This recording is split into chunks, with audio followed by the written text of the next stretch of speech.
Imagine yourself in China that remains unseen, where the world has chosen not to reveal.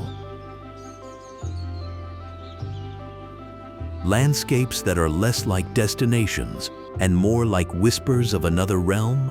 No signs, no crowds, no voices to interrupt the silence. Only stone, water, and the faint echo of forgotten legends. These are places not built for spectacle, but for wonder, shaped not for us, but by the earth itself. And yet, if you know how to look, if you are willing to move slowly, they reveal themselves, fragile, untamed, and impossibly beautiful. When I first began seeking out the places that most travelers never see, I was drawn to the karst landscapes of southern China, where limestone has been carved into shapes that seem closer to dreams than geology. Deep in the Guangxi region, far from the busy city of Guilin that tourists know, lies a labyrinth of hidden valleys and caves that stretch beneath the surface like an underground kingdom. These caves are not the kind with guided tours and artificial lights, but chambers so immense that your footsteps echo into darkness and return only faintly, as if the silence itself has swallowed the sound. Stalactites hang like frozen waterfalls, some older than human civilization itself, while stalagmites rise from the ground in columns that resemble forgotten temples. Locals speak of spirits that dwell here, protectors of the land who punish those who disturb the peace. And when you stand in such stillness, surrounded by stone that has been forming drop by drop for hundreds of thousands of years, you cannot help but wonder if those stories hold more truth than fiction. Above ground, the karst mountains themselves tell a story of erosion and time. Rising sharply from the earth, they look like waves of stone, rolling endlessly into the horizon. Many of these peaks are so steep that no path leads to their tops. Their summits forever cloaked in mist. For centuries, poets and painters of China have found inspiration in these formations, their ink-brush landscapes capturing only glimpses of what the eyes could see. Yet hidden among these peaks are valleys where villages remain isolated, their people living in homes carved directly from limestone walls. These villages are not tourist attractions. They are places where life has unfolded quietly for generations, where traditions remain intact because they are sheltered by geography itself. Children play in courtyards shaded by cliffs, and elders still tell legends of dragons that sleep beneath the stone, giving the mountains their strange and shifting forms. There is a particular cave, known only to the locals as the Cave of Swallows, where every dusk, thousands of birds circle in spirals before diving into the darkness. The sound of their wings fills the valley like rushing water, a sudden eruption of life in an otherwise silent place. Scientists who have studied the cave believe its vertical depth creates a natural echo chamber, guiding the birds' navigation with sound. But villagers insist it is the breath of the earth itself, drawing the swallows home. Watching it, you feel as though you are witnessing a ritual older than memory, a contract between creatures and the land that birthed them. In these moments, it becomes clear why places like this remain hidden, not because people do not know of them, but because they belong more to nature than to us. Water also plays its role in this unseen world. Flowing beneath the karst mountains are underground rivers, some so vast that entire boats can sail through their caverns. Imagine drifting silently in a wooden boat, guided only by a small lantern, the water as smooth as glass, reflecting back the ceiling of stone so perfectly that you lose track of what is real and what is its mirror. These rivers connect chambers of astonishing size, places where it feels as though you have entered the lungs of the earth, breathing in silence and exhaling eternity. In some stretches, the water is tinted with minerals, glowing faintly under the flicker of the flame, a reminder that even darkness here holds colors unseen in the daylight. Many of these rivers remain uncharted, their true paths unknown, their mysteries intact. Legends from this region often weave natural wonders with human history. In one tale, an emperor is said to have hidden treasures within the caves, protected by curses so strong that no one who entered returned. Archaeologists have found relics, ceramics, coins, even carved inscriptions that suggest these caves were indeed used as hiding places during times of war. Yet what lingers more than artifacts is the atmosphere itself, a sense that time here is layered differently. When you stand inside, surrounded by stone that predates language, it is hard not to feel that your presence is temporary, fleeting. A visitor to a place that exists outside human boundaries. As I leave the karst landscapes behind, I find myself carrying their silence with me, a reminder that some of the most mysterious places are not locked away by distance, but by the patience they demand. You cannot rush through these caves and mountains. They reveal themselves only if you are willing to listen, to move slowly, to let your imagination breathe alongside the stones. It is a lesson that will guide us as we step deeper into unseen China, where each hidden wonder has its own rhythm, its own story, waiting to unfold. Traveling deeper into China's unseen corners brings us to a land where water itself writes the story. Jujigo Valley, hidden high in the Min Mountains of Sichuan province. While parts of the valley are known to some, beyond the marked paths and regulated entryways lie sections so remote and fragile that few have ever set eyes on them. Here, the water flows in ways that defy ordinary description. Lakes shimmer in impossible shades of turquoise, sapphire, and emerald, their clarity so pure that you can see trees lying beneath the surface as if frozen in glass. Scientists explain the colors through high concentrations of calcium carbonate and mineral deposits that reflect sunlight in unique spectrums. Yet when you stand at the edge of one of these lakes, the explanation feels incomplete. The surface glows with a depth that seems almost alive, as though the valley itself is dreaming in color. The forests around Jujigo are equally remarkable.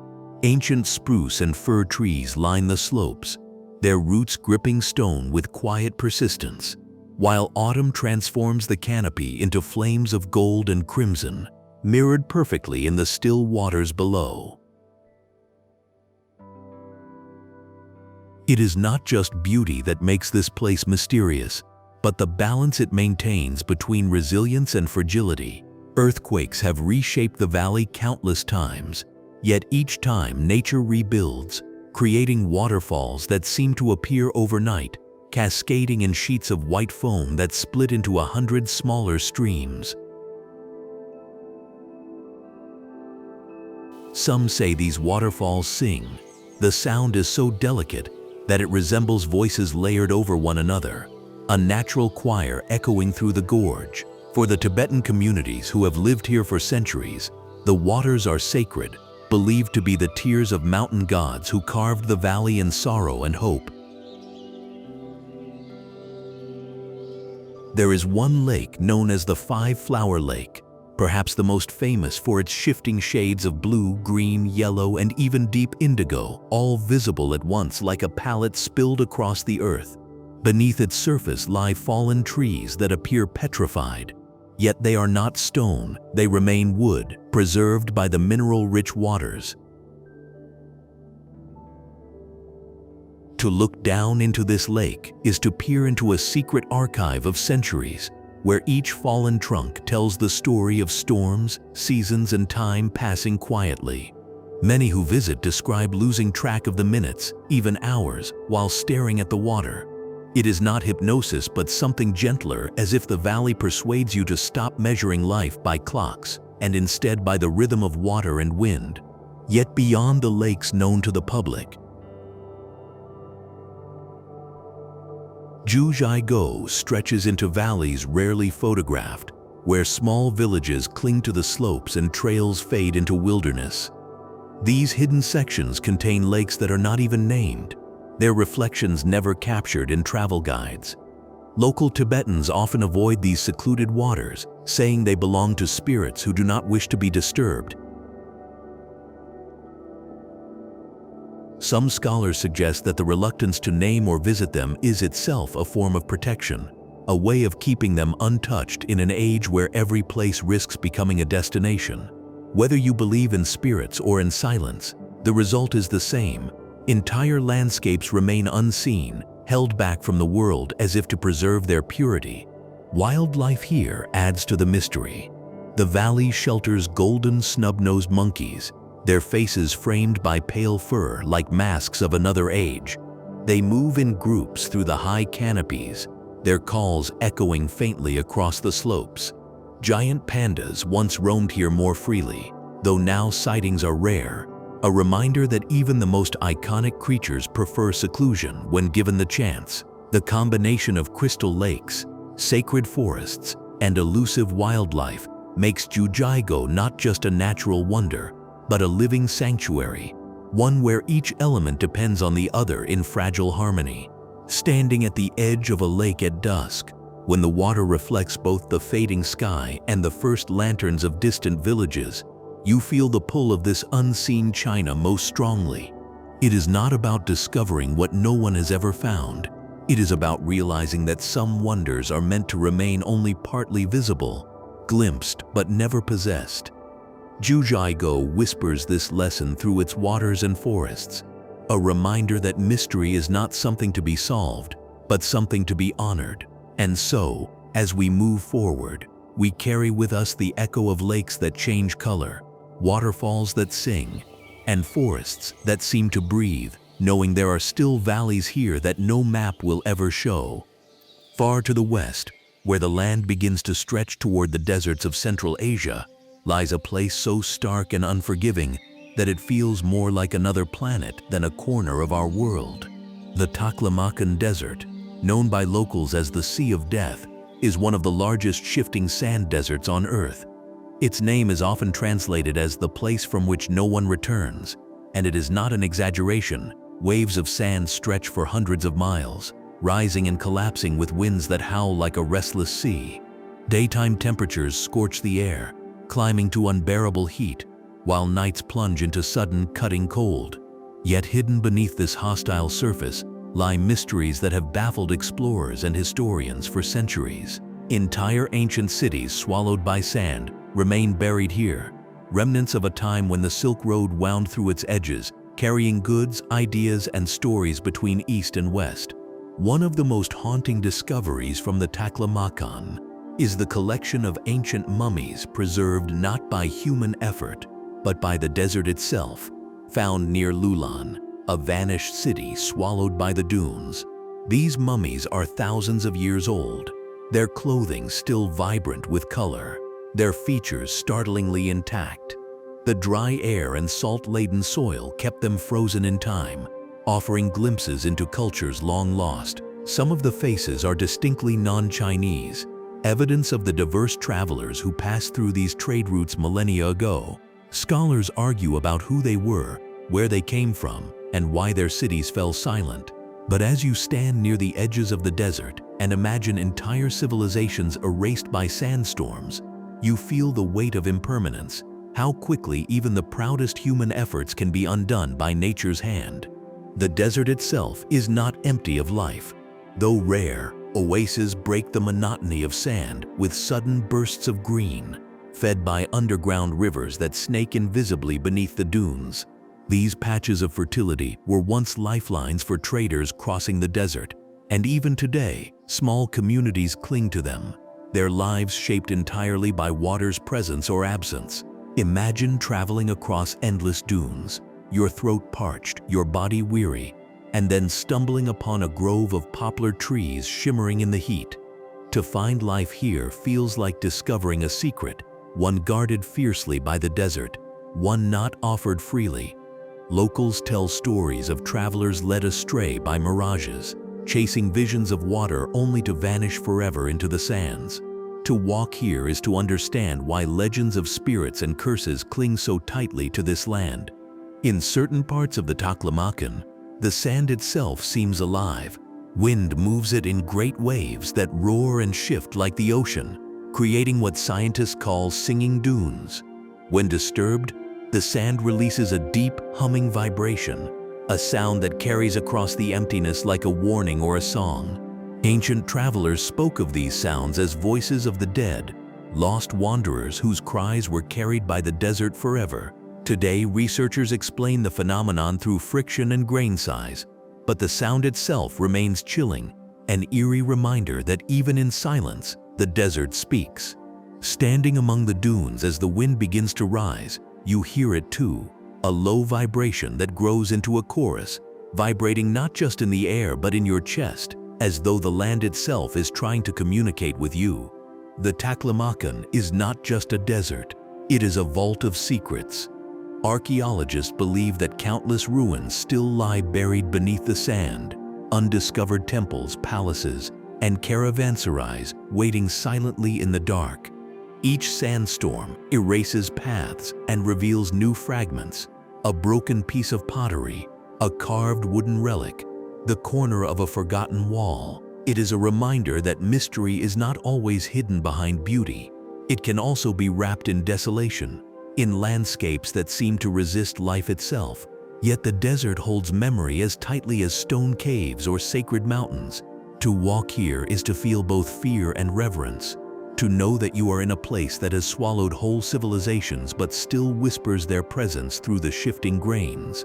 As we leave the Taklamakan behind, its silence lingers like an echo, reminding us that not all of China's hidden wonders are lush valleys or shimmering lakes.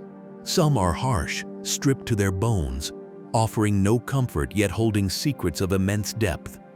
It is in these extremes that mystery survives most stubbornly, beyond maps, beyond monuments, in the vast emptiness where sand and sky meet without end. And it is here, in this unforgiving desert, that we realize the unseen is not always a gentle secret waiting to be discovered.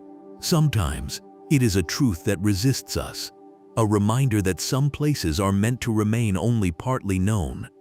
If the Taklamakan Desert shows us how sand can bury entire civilizations, then the mountains of Guizhou reveal how stone can sculpt entire worlds hidden from view.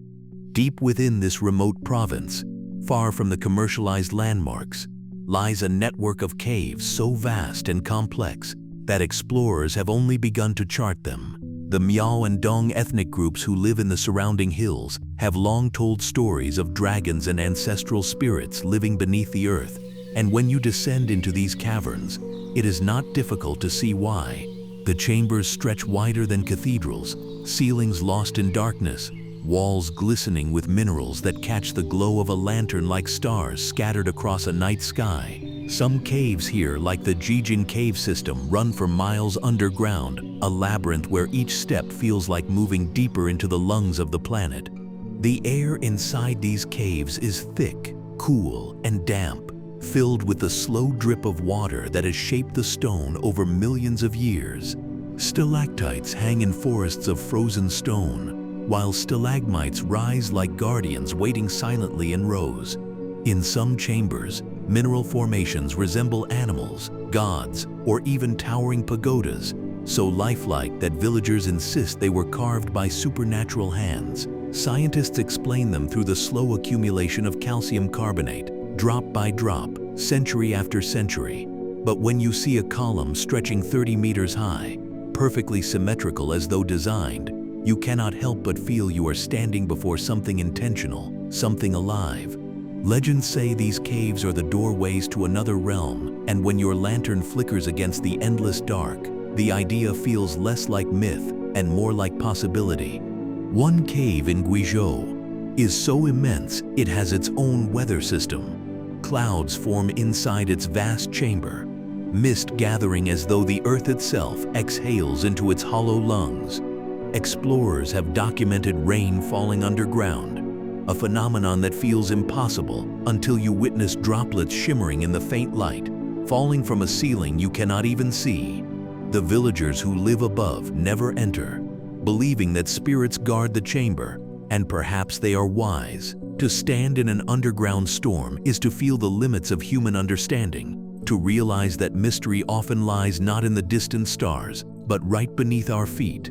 These hidden climates, balanced delicately inside the earth, remind us that nature holds more secrets than we can imagine, shaping realms we may never fully explore.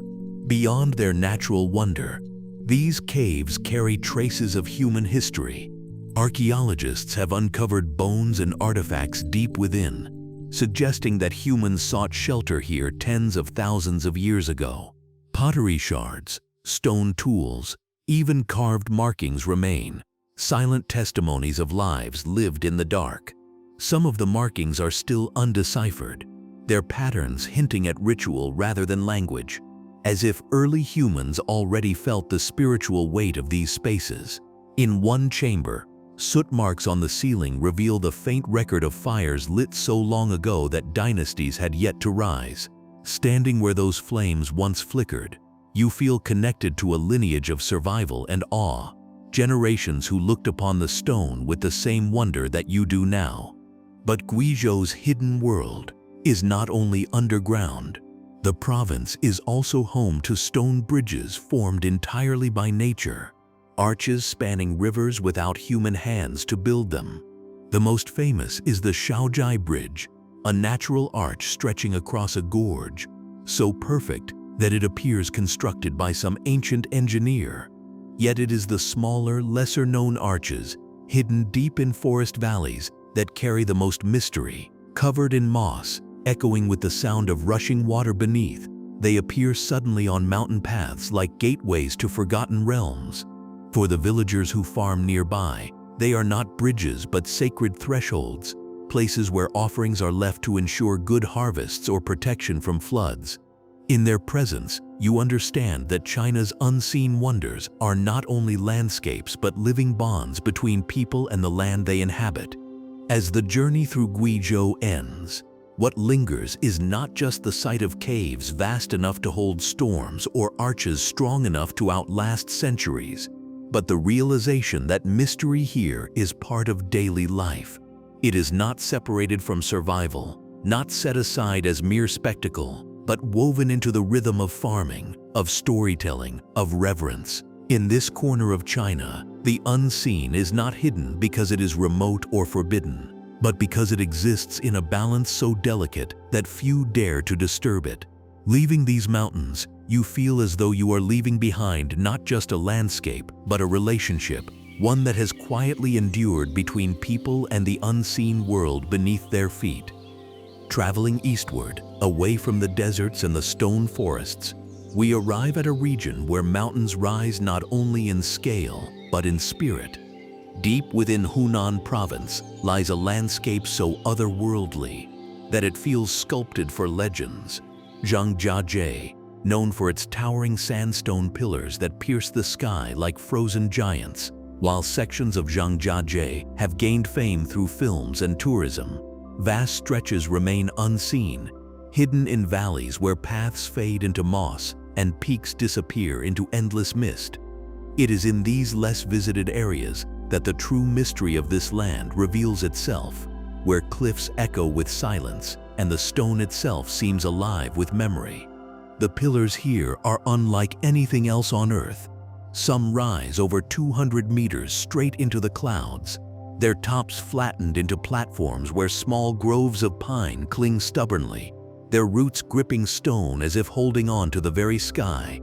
From a distance, the formations appear as if an ancient forest of stone has risen, each trunk a pillar, each branch a mountain peak. Scientists attribute their creation to millions of years of erosion, where sandstone was sculpted by water, frost, and gravity. But standing beneath them, watching their shadows shift with the sun. It is hard not to feel that they were placed deliberately, as if the earth itself arranged them into a monument for eternity.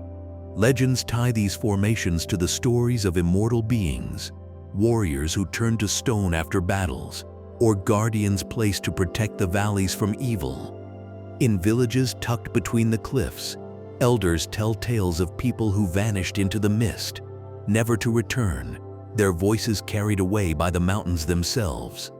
Some caves within the formations remain sealed, their entrances overgrown with vegetation, hinting at hidden chambers yet to be discovered. Explorers who have mapped parts of the region admit that many sections remain inaccessible, too steep, too dangerous, or too fragile to touch. The unseen here is not hidden by secrecy, but by the sheer defiance of the landscape itself, a reminder that not everything was made to be conquered. At dawn, when fog rolls through the valleys, the entire scene shifts into something almost unreal. The pillars rise from clouds like islands in a drifting sea, their peaks glowing faintly in the first light. The silence at that hour is overwhelming. You hear nothing but the faint drip of water, the occasional call of a bird, and your own breath echoing softly in the mist. In those moments, the mystery of Zhangjiajie does not come from what is hidden, but from what is revealed, a fleeting vision of the earth transformed, a landscape that seems to belong more to dreams than to geography. Many visitors who have stumbled upon these hidden corners describe a feeling of disorientation, as though they are standing between two worlds, one familiar and one entirely unknown. Beyond the stone, life thrives in ways equally strange and secretive. Rare plants cling to the cliffs, their roots drawing water from cracks invisible to the eye. The elusive Chinese giant salamander, one of the world's oldest living amphibians, inhabits the streams here, a creature that has survived unchanged for millions of years, hidden in the shadow of stone.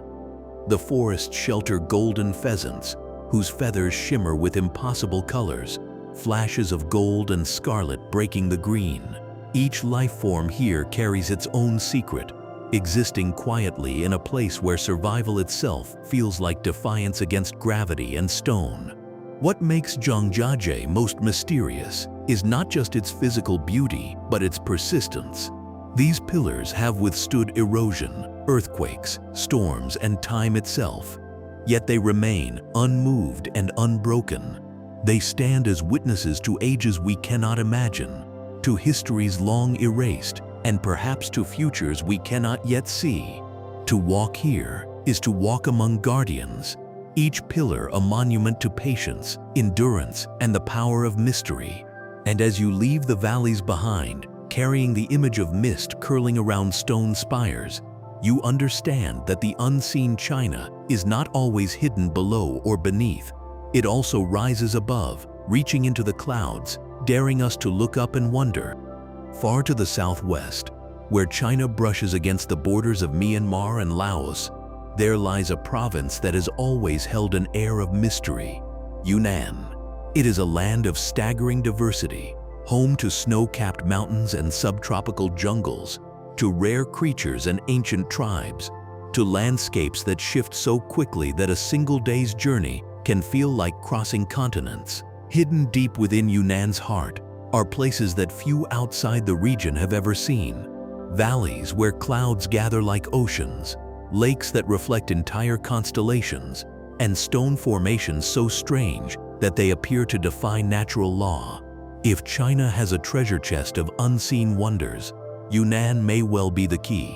One of the most haunting landscapes here is the stone forest of Helan. Rising abruptly from the earth, these jagged limestone pillars stretch skyward in clusters, creating a labyrinth where stone appears to grow like trees. Some formations are needle-thin, piercing the air, while others tower broad and heavy, like fortresses of another age. Walking through the stone forest is disorienting. Paths twist and vanish, echoes bounce from every angle, and shadows carve faces into the rocks, as if the stone itself watches your steps. Scientists explain the formations as the result of millions of years of erosion, where rain and wind carved the limestone into these sharp shapes. But local Yi legends tell another story, that the forest was created by the sword of a god who split the earth to save his people, leaving behind a landscape both dangerous and divine. The stone forest is not the only wonder Yunnan hides. Travel further into its remote mountains, and you find the terraced fields of Yuanyang, a site both natural and human-made, yet entirely mystical. For over 1,000 years, the Han people have carved these terraces into steep slopes, transforming mountainsides into staircases of water and reflection. At sunrise, the fields glow like mirrors of fire, each terrace catching a different shade of pink, orange, or gold, until the entire valley shimmers as if it has been painted by light itself. At dusk, the same terraces turn silver and blue, reflecting the stars before the sky has even darkened. These fields are not simply farms, they are living landscapes, works of art that pulse with the rhythm of the seasons. Their mystery lies not only in their beauty, but in their endurance, centuries of delicate balance between people and earth, a harmony that feels almost impossible in the modern age. Hidden deeper within Yunnan's mountains are lakes that remain largely unvisited, some shrouded in myths of dragons and spirits. Lugu Lake, for instance, is said to be guarded by serpentine beings, its waters shifting colors with the seasons. Surrounded by the homes of the Mosuo people, a community famous for its matrilineal traditions, the lake carries with it not only natural mystery, but cultural secrets as well. Stories tell of spirits that rise from its depths at night, lantern-like glows drifting across the water with no source. Scientists suggest bioluminescent plankton or gases, but for those who live here, the glow belongs to ancestors returning briefly to the world of the living. Sitting by its shores in silence, you cannot help but feel that the water does indeed breathe with something beyond explanation. In the higher reaches of Yunnan, close to the Tibetan border, lies another hidden marvel, the Meili Snow Mountains. These peaks are sacred to Tibetan Buddhists, rarely climbed and often left untouched out of reverence. Among them rises Kawagarbo, a mountain so sacred that it is forbidden to summit, considered the dwelling of a warrior god. The mountain is shrouded in near constant cloud, and when it does reveal itself at dawn, the sight is breathtaking, its snow-capped ridges glowing pink against the first rays of the sun, as though the sky itself bends to honor it. Pilgrims walk long circuits around its base, journeys that can take weeks, chanting prayers into the wind. Scientists may see only snow, ice, and rock, but for those who circle the mountain, every step is part of a dialogue with the divine. The unseen here is not hidden by geography, but by belief, by the understanding that some places must remain beyond human conquest. What makes Yunnan so mysterious is not a single cave, forest, or mountain, but the way all of these exist side by side, each carrying its own layer of wonder. It is a province where myths breathe easily in the same air as science, where traditions thrive in harmony with landscapes that seem too wild to tame. To explore Yunnan is to step into a tapestry where every thread is woven with color, sound, and spirit, and to realize that even after days of wandering, the most profound parts remain just out of reach, protected by distance, by reverence, and by time itself. As we leave Yunnan's hidden valleys and shimmering terraces behind, the feeling that remains is one of humility, a reminder that in a world constantly seeking to map and measure, there are still places that will always remain unseen. Northward from Yunnan, the land rises sharply, pulling us into the high plateaus and frozen silence of Tibet. Here, mystery takes on another form, not lush valleys or whispering forests, but vast emptiness stretching into the sky, landscapes so immense that they make you feel smaller than you ever imagined. Tibet has always been a land of secrets, a place where mountains are not merely geography, but living deities, guardians that stand between worlds. The air is thin, the sky impossibly close, and the silence profound enough that you begin to hear your own heartbeat as though the land itself is listening. Hidden among these peaks are lakes that shimmer like mirrors of the heavens, monasteries carved into cliffs where monks have chanted for centuries, and valleys so remote that only stories mark their existence. It is here, in this high-altitude vastness, that we encounter a kind of unseen China unlike any other, one shaped less by concealment and more by reverence. Among the many lakes of Tibet, Yamdrok stands out as a place of otherworldly mystery. Stretching across the plateau in a serpentine shape, its waters glow in shades of turquoise and deep sapphire, shifting with the angle of light and the hour of the day. To scientists, its color comes from the fine glacial sediments suspended in the water, scattering sunlight into brilliant hues. To Tibetans, however, Yamdrok is no mere lake. It is a sacred life force, a guardian spirit that sustains all who live in the region. Pilgrims circle its shores in silence, some prostrating themselves for miles, their faith woven into every step. There are stories that the lake is the physical embodiment of a goddess, and that to disturb its waters is to provoke her wrath. Fishermen rarely cast nets here, believing that the lake protects itself, standing on its shores at sunrise. When the surface reflects the snow peaks in perfect stillness, it is easy to understand why people see it as alive. It feels less like water and more like a being, breathing quietly, waiting for those who approach to show humility. Not far away, hidden in remote valleys, are monasteries that cling to cliff sides as if grown from the rock itself. These sanctuaries, often reached only by narrow paths that wind for hours along jagged ridges, are homes to monks who have chosen silence over the world's noise. The walls inside are covered with murals so vivid they seem to glow in the dim light of butter lamps, images of deities and demons, cycles of death and rebirth, and sacred scripts that have endured through centuries of wind and cold. Each chant sung within these walls is said to ripple outward into the land, keeping the balance between humans and the spirits that dwell in the mountains. For outsiders, reaching such a monastery is an act of endurance. The thin air and steep paths test your resolve. But once you arrive, the stillness seeps into you, and you begin to feel that perhaps these places were never meant to be fully reached. They exist to remind you that some mysteries belong only to those who seek with patience. Tibet also holds valleys that remain almost entirely unknown. Hidden between towering ridges, some of these valleys contain forests untouched for centuries, their trees gnarled and ancient, their undergrowth teeming with species rarely documented.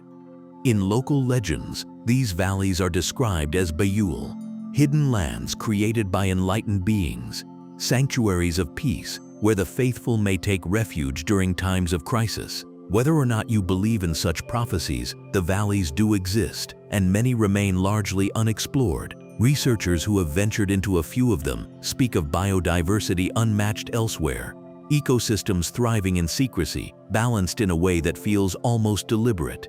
To imagine an entire valley sealed away from time, thriving in silence, is to realize how little we truly know of the world. Even today, these hidden sanctuaries are China's unseen, not because they are inaccessible, but because they guard themselves with the weight of belief and the strength of distance. Perhaps the most mysterious of all are the peaks themselves, led by the towering presence of Mount Kailash. Revered in Buddhism, Hinduism, Jainism, and Bon, it is considered one of the most sacred mountains on earth.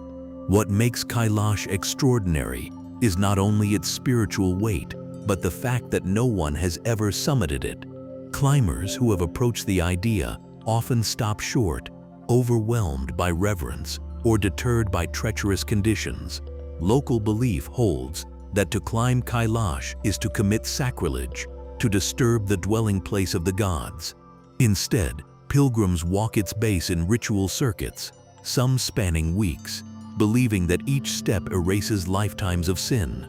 Scientists note the mountain's unusual symmetry, its slopes shaped like a perfect pyramid, feeding rivers that sustain billions of lives. Yet when you stand before it, none of those details matter.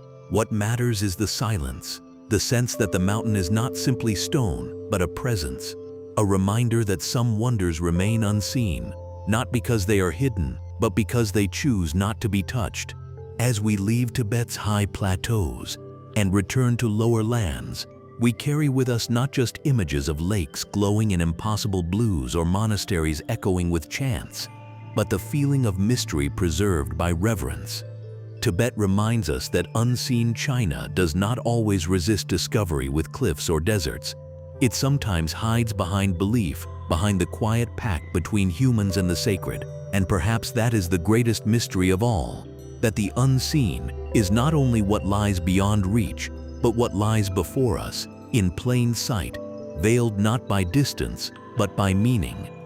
From the high plateaus of Tibet, the journey draws us north toward the vast expanses of Inner Mongolia, where mystery takes a form unlike any other in China. Here the land stretches endlessly into horizons that dissolve in waves of grass, sand, and sky. It is a place where silence is carried not by cliffs or caverns but by wind, moving ceaselessly across open plains. At first glance, the steppe may appear simple, even empty, but if you remain still long enough, you realize it holds secrets as ancient as any desert or mountain. Nomadic tribes have lived here for millennia, their lives intertwined with the rhythms of the earth, guided by stars, seasons, and the voices of the land itself. The unseen in Inner Mongolia lies not in what is obvious, but in the whispers of what has passed, in the traces of civilization swallowed by grass and sand, and in the haunting remnants of a history both glorious and forgotten. Among the most mysterious sights is the Ordos Desert, where shifting dunes conceal ruins of once thriving cities. These were outposts of the Silk Road, crossroads of cultures where merchants, soldiers, and pilgrims once met. Now only fragments remain, a collapsed wall half buried in sand, pottery shards uncovered by the wind, inscriptions etched into stone that no one has fully deciphered. To walk here is to feel time stretched thin, the ground beneath your feet carrying the weight of thousands of years. Stories tell of entire towns vanishing overnight, swallowed by storms so sudden that inhabitants fled without trace. Scientists study patterns of erosion, yet locals still believe that the desert itself chooses what to reveal and what to keep hidden. When twilight falls and the wind rises, the dunes hum with a low vibration, echoing the voices of those who once lived here. Whether it is science or spirits, the sound itself lingers long after you leave. Further into the grasslands, another mystery lies in the earth. Stone statues scattered in silence. These are the balbals, carved figures standing solitary across the steppe, their faces worn by centuries of wind. Believed to be markers of ancient Turkic tribes, they are thought to guard the spirits of the dead or to honor fallen warriors. Some stand alone, others in long rows, their expressions solemn, their hands often clasped in front as if holding something unseen. No one knows exactly how many exist. Some are catalogued, many more remain forgotten in remote valleys. When you stand before one, surrounded by endless plains, the sense of presence is undeniable. You feel watched, not by eyes of stone, but by the centuries they have endured.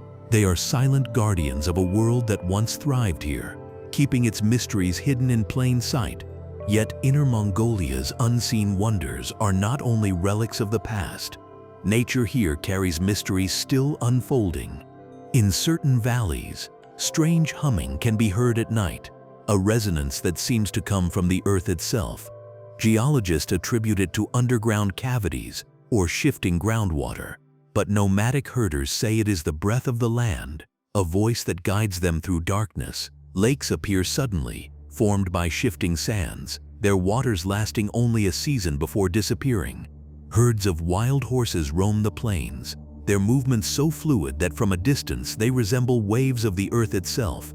The landscape changes constantly, shaped by wind and weather, reminding us that mystery is not only buried in history, it is alive, shifting, and untamed. Life here has always adapted to this uncertainty. The nomads who traverse these plains live with an intimacy to the unseen that is rare in the modern world. Their tents rise and vanish with the seasons, their routes guided by stars and pastures rather than roads or maps.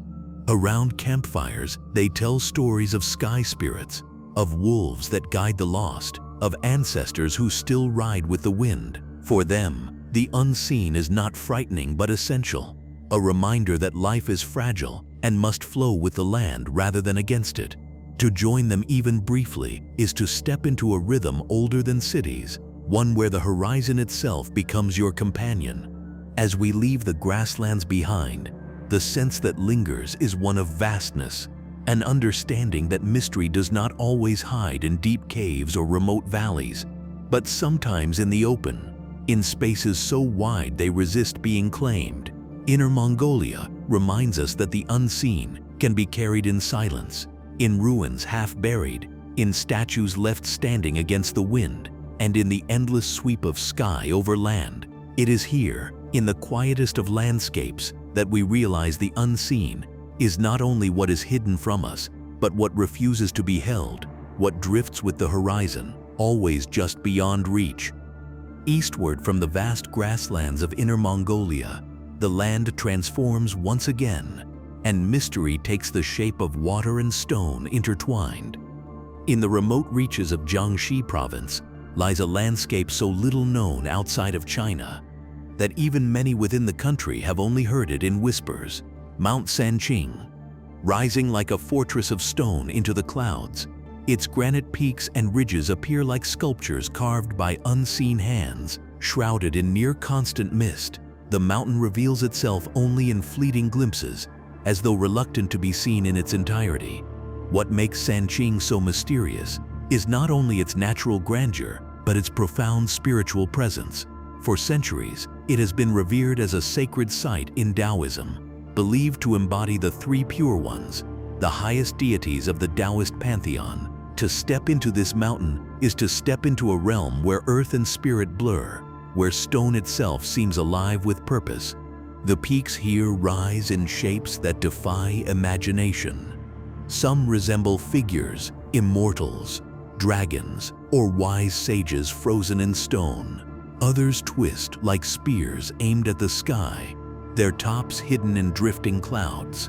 Taoist monks once meditated in hidden grottos carved into the cliffs, their chants carried by wind through valleys where echoes seem endless. Even today, travelers speak of hearing strange reverberations, as if voices linger within the granite itself. Scientists point to the acoustics of narrow gorges and echoing walls, but the experience is more than physical. To hear a whisper travel across stone and return as something larger than itself is to feel that the mountain is listening, answering in a language we cannot understand. Waterfalls tumble down the cliffs of Sanqing in thin silver threads, feeding streams so clear they seem invisible until they gather in pools. These waters are said to hold cleansing powers, both physically and spiritually. Taoist scriptures describe them as veins of energy coursing through the mountain, sustaining life and harmony. On certain days when sunlight pierces the mist at just the right angle, halos of light appear around the peaks, circular rainbows that glow against the clouds. Locals call this the Buddha's halo. Though it is not confined to Buddhism, it is taken as a sign of blessing from the heavens, a rare vision that transforms the entire landscape into something divine. To witness such a phenomenon is to feel as though you are standing in a threshold between worlds.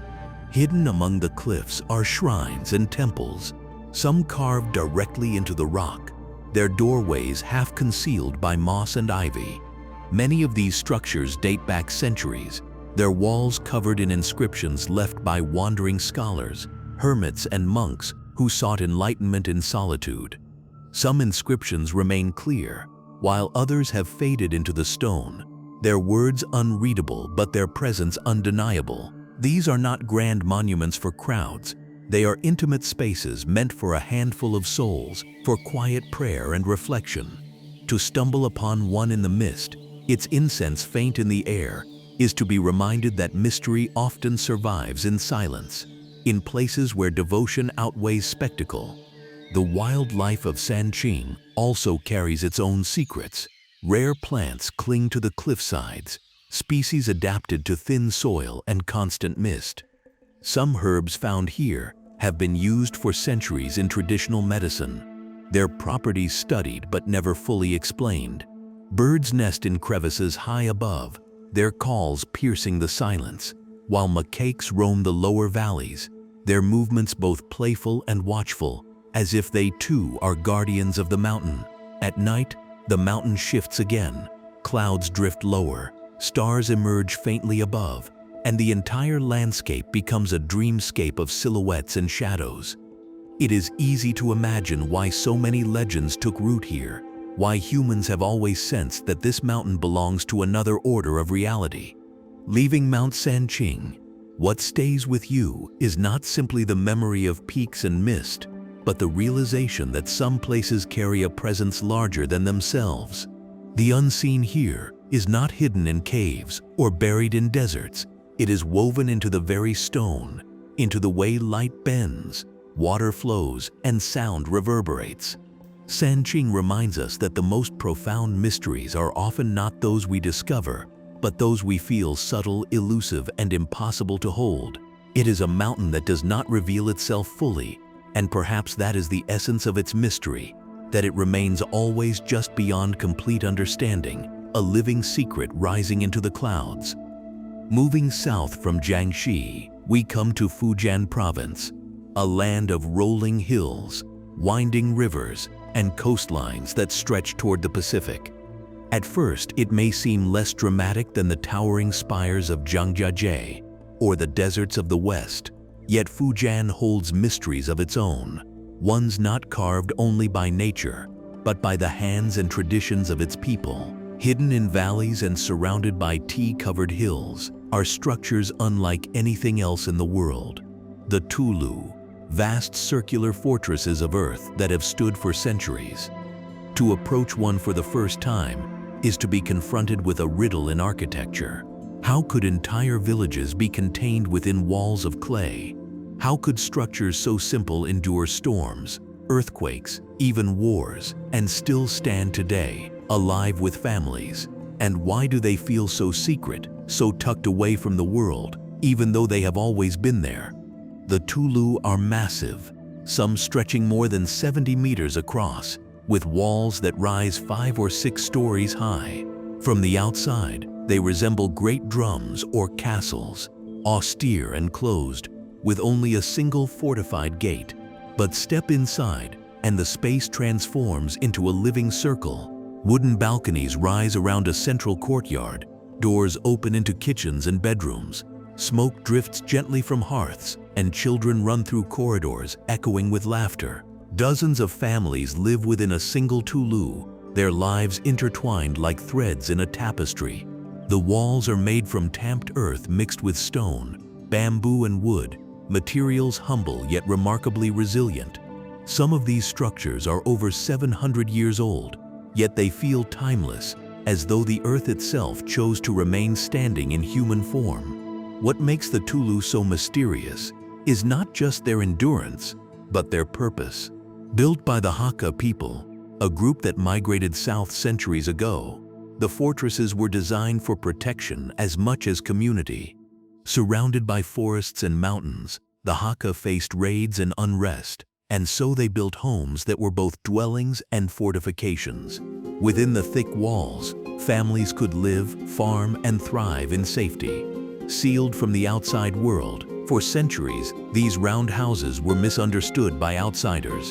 In the Cold War era, foreign intelligence mistook them for missile silos when viewed from above, giant circles hidden in valleys, surrounded by fields. The truth, however, is even more fascinating. They are living villages, works of architecture that embody resilience, cooperation, and harmony with the land. Life inside a Tulu follows rhythms that have changed little over generations. At dawn, elders gather in the courtyard to sip tea, its fragrance rising with the mist. Children play in the corridors while women tend to cooking fires, the smell of rice and herbs drifting through the air. At night, the courtyard glows with lanterns, shadows flickering against the earthen walls, and stories are told of ancestors who built the walls, of spirits that guard the gates, of times when the Tulu stood firm against invaders. To live in such a circle is to live in constant connection, not just with family but with history itself. There is no solitude here, but there is safety, and within that safety lies a mystery. How such a structure could nurture life so completely, generation after generation, without ever breaking apart. Beyond their daily function, the Tulu embody a philosophy that feels almost forgotten in the modern world.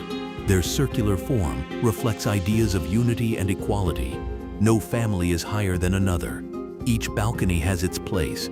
Each door opens into the same courtyard. It is a physical manifestation of community, where survival depends not on walls dividing people, but on walls encircling them together. Even today, when many have moved to cities, some Tulu remain alive with this rhythm, their walls filled with the sound of voices, their courtyards glowing with the same lantern light as centuries before. Walking into one, you feel not like a visitor, but like someone stepping into a memory that has never ended. As we leave Fujian's valleys, the image of the Tulu lingers, those immense circles of earth, quiet from afar but alive within, carrying centuries of secrets in their walls. They remind us that mystery is not only found in landscapes untouched by humans, but also in the ways humans have adapted, creating structures that defy expectation and endure against time. The Tulu are hidden not because they are unknown, but because their meaning cannot be captured in photographs or descriptions. To truly understand them, you must step inside, stand in the courtyard, and feel how the circle closes around you, not as a barrier, but as a home, a secret the world still has not fully grasped. Traveling north again, the path leads us into one of the most haunting landscapes of China, the Yellow River's upper reaches, where canyons slice through the earth with raw force and entire histories are carved into stone. Few places embody both nature's ferocity and humanity's endurance as vividly as the Loess Plateau. Stretching across several provinces, this land is covered in fine golden soil, Loess so deep and soft that over centuries people carved entire dwellings directly into its cliffs, known as Yaodong. These cave homes are among the oldest continuously inhabited structures in the world, their origins reaching back thousands of years. To stand before them is to feel as though you are looking into the earth's memory itself, a record of lives lived in shadows and soil.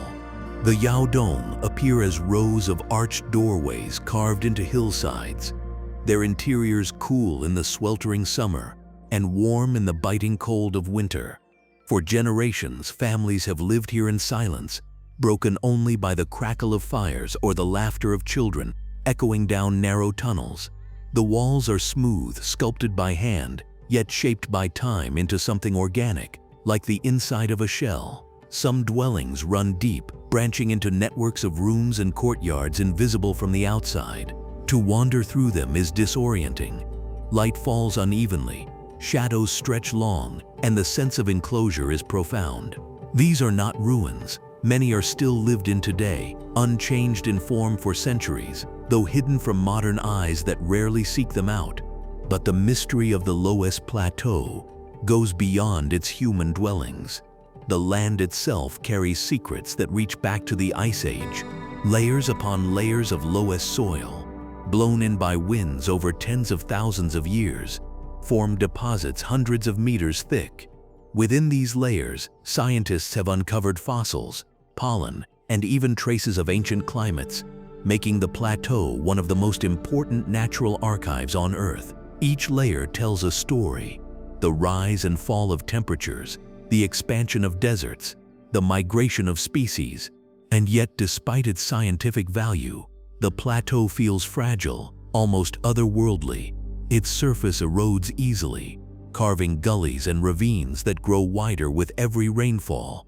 Villages sometimes vanish when slopes collapse, swallowed by the very earth that once sheltered them.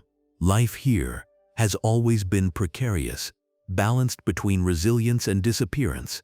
Legends, too, are tied to this soil. In ancient myths, the Loess Plateau is often described as the cradle of Chinese civilization, the place where humanity first emerged from chaos into order. It was here that the Yellow Emperor, one of China's mythical ancestors, was said to have lived, his spirit still tied to the land. To the people who call this plateau home, the soil is more than earth. It is ancestry itself, binding them to generations who carved their homes, sowed their fields, and returned to dust within the same golden ground. To walk across the plateau at dusk, when the wind carries fine grains of Loess like a golden mist, is to feel surrounded by ghosts, not in fear, but in recognition of the countless lives layered into the land.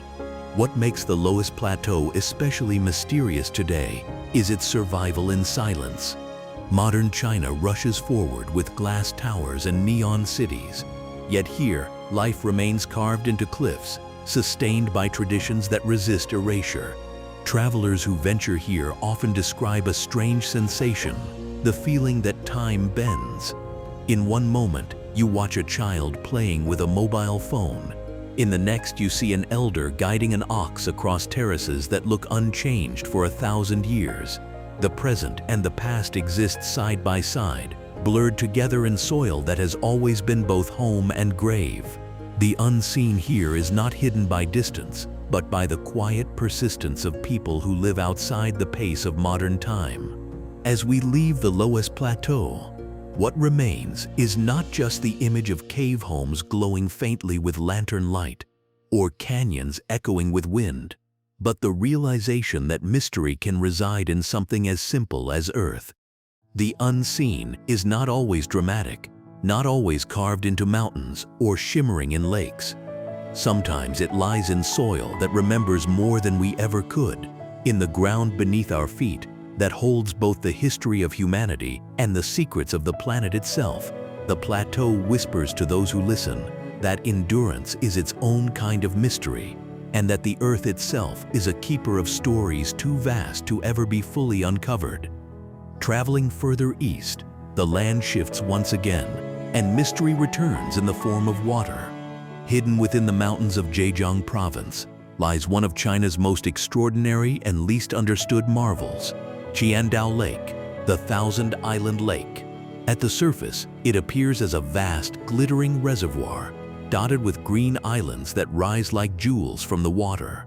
But beneath this calm expanse lies a secret almost forgotten, an entire ancient city, preserved in silence for more than 1,000 years. Known as the Lion City, or Xicheng, it was submerged in 1959 during the construction of a hydroelectric dam, its buildings drowned yet preserved by the still waters above. Today it rests hundreds of feet below, hidden from the world, an Atlantis of China, lying in plain sight. Xicheng was once a thriving hub, founded during the Eastern Han Dynasty nearly 2,000 years ago. Its streets were lined with stone archways, temples, and carved walls bearing intricate designs of dragons, phoenixes, and mythic beasts. When the waters rose, the city disappeared, thought lost forever. Yet divers who explored the depths decades later found it astonishingly intact. Its walls standing, its gateways still adorned with carvings, its streets eerily silent. The lack of oxygen and steady temperatures underwater prevented decay, transforming the lake into a vault of history. Imagine swimming through archways built in the Ming Dynasty, brushing against inscriptions from the Qing, all preserved as if waiting to be rediscovered. It is not just a ruin, it is a city held in suspension, paused mid-breath, caught between life and oblivion. Few have seen Xicheng with their own eyes. Diving in Qiandao Lake is challenging. The water deep and often dark, visibility shifting with currents. Those who have descended describe an overwhelming sensation. The sight of towers rising from the gloom, the outlines of entire neighborhoods faint in the murk, lantern brackets still carved into stone doorways. To move through such a space is to feel disoriented in time, as if history has not ended but merely shifted beneath the surface.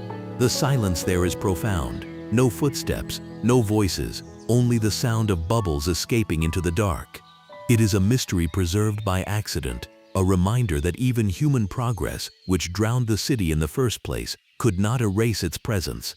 Above the water, Qiandao Lake is itself a landscape of strangeness and beauty. Its name comes from the thousands of islands that dot its surface, over 1,000 in total, each shaped differently. Some lush with pine forests, others barren rocks that resemble sleeping animals. Legends say the islands are guardians, rising to protect the city below, their green crowns shielding the secrets hidden in the depths.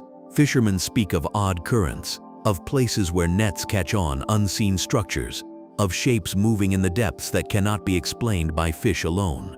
On quiet nights, when the lake lies still and moonlight scatters across its ripples, locals whisper that lights sometimes glow faintly beneath the water, as if lanterns are still burning in the Lion City far below. Scientists and historians see Qiandao Lake as an opportunity, a chance to study urban planning from dynasties long past, to recover architecture and artifacts preserved beyond imagination. Yet most of the city remains unexplored, too deep, too fragile to disturb. Perhaps that is fitting. For all the fascination it inspires, there is something powerful in knowing that beneath the surface, a city sleeps in silence, unseen but never gone. It is a reminder that history can vanish in an instant, but also endure in forms we cannot predict. To look out across the lake is to gaze not at water alone, but at centuries hidden just out of reach, carried by the quiet patience of time. As we leave Qiandao Lake, what lingers is the duality of mystery, how something so immense can be both visible and invisible, how an entire city can exist beneath a surface crossed daily by boats and yet remain unseen by almost all who pass above it. The unseen here is not distant or remote. It lies directly under our gaze, concealed only by water's mirror. Xichang and Qiandao Lake remind us that mystery often rests closest to us, that entire worlds may exist just beyond perception, preserved in silence, waiting, perhaps forever, to be revealed. If Qiandao Lake hides its mysteries beneath still waters, then the mountains of Anhui reveal theirs in clouds and stone. Rising above the plains, Mount Huangshan, known as the Yellow Mountain, has long been celebrated as one of the most beautiful landscapes in China. Yet even here, in a place admired by poets and painters for centuries, much remains unseen. Huangshan is more than a mountain range. It is a shifting dreamscape where stone, mist, and light conspire to create visions that change with every breath of wind. Its peaks, forests, and hot springs are famous, but the real mystery lies in the way the mountain transforms itself, hiding and revealing its secrets as if it were alive. The granite peaks of Huangshan rise like jagged teeth, some sheer and solitary, others clustered like ancient guardians. Pines cling to cliffsides, their trunks twisted and gnarled by centuries of wind, growing in shapes that seem both improbable and inevitable. Many of these pines are legendary in their own right, named for their forms: the greeting pine, the sleeping dragon, the phoenix perched on a rock. Each tree becomes a character in the mountain's story, each peak a verse in a poem that has been unfolding for millennia. Scholars and artists of the Tang and Song dynasties once traveled here to seek inspiration, their ink paintings capturing the mountain not as it is, but as it feels: ethereal, fleeting, impossible to hold. To walk the paths they once walked is to join that lineage of wonder, to see the same shifting mists they saw, to realize that the mountain has always kept more hidden than revealed. The mists are Huangshan's greatest mystery. They roll through valleys and rise along cliffs, sometimes so dense that entire peaks vanish, only to reappear minutes later like islands surfacing from another world. At dawn, the clouds below glow with the colors of fire, the peaks above them dark silhouettes, creating what locals call a sea of clouds. Watching this spectacle, you lose all sense of scale. The mountain becomes an ocean, the cliffs its ships, the pines its crew. In the silence of those moments, it feels less like standing on Earth and more like drifting between worlds. Travelers often describe visions in the mist, figures walking where no path exists, shadows of creatures darting between trees, faces forming briefly in the rolling clouds. Science can explain optical illusions and shifting light, but mystery thrives in such uncertainty, and Huangshan offers endless space for imagination to bloom. Hidden among the cliffs are hot springs, whose origins remain debated. Some say they were discovered more than 1,000 years ago. Others claim they are gifts of the mountain itself, flowing warm even in the depths of winter. These springs are said to heal, their waters infused with minerals that ease pain and restore balance. Ancient travelers described them as the mountain's veins, carrying life through stone. Even today, those who bathe in them often speak not only of physical relief, but of a strange sense of renewal, as if the mountain had reached out and embraced them in warmth. The unseen here is not just visual, it is felt in the body, an intangible gift of stone and water working in harmony. Legends entwine themselves with every peak and pathway. Stories speak of immortals who once dwelled in these heights, leaving behind trails of glowing light at night, or of dragons coiled within the rocks, their breaths forming the clouds that drift endlessly through the valleys. Taoist hermits were said to vanish into caves, never to return, their bodies merging with stone, their spirits becoming part of the mountain itself. Some tales describe doors hidden in the cliffs, thresholds that open only under certain stars, leading to realms of eternal life.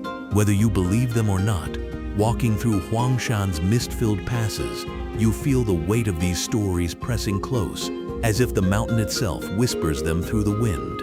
As we leave Huangshan, the mystery that stays with you is not a single peak, tree, or spring, but the sense of transformation. The mountain is never the same twice. Each visit reveals something new. Each glance shifts with light and cloud. It hides itself deliberately, offering glimpses, but never the whole. And perhaps that is its greatest secret, that it teaches us to look not for permanence but for impermanence, to embrace the fleeting as the most profound.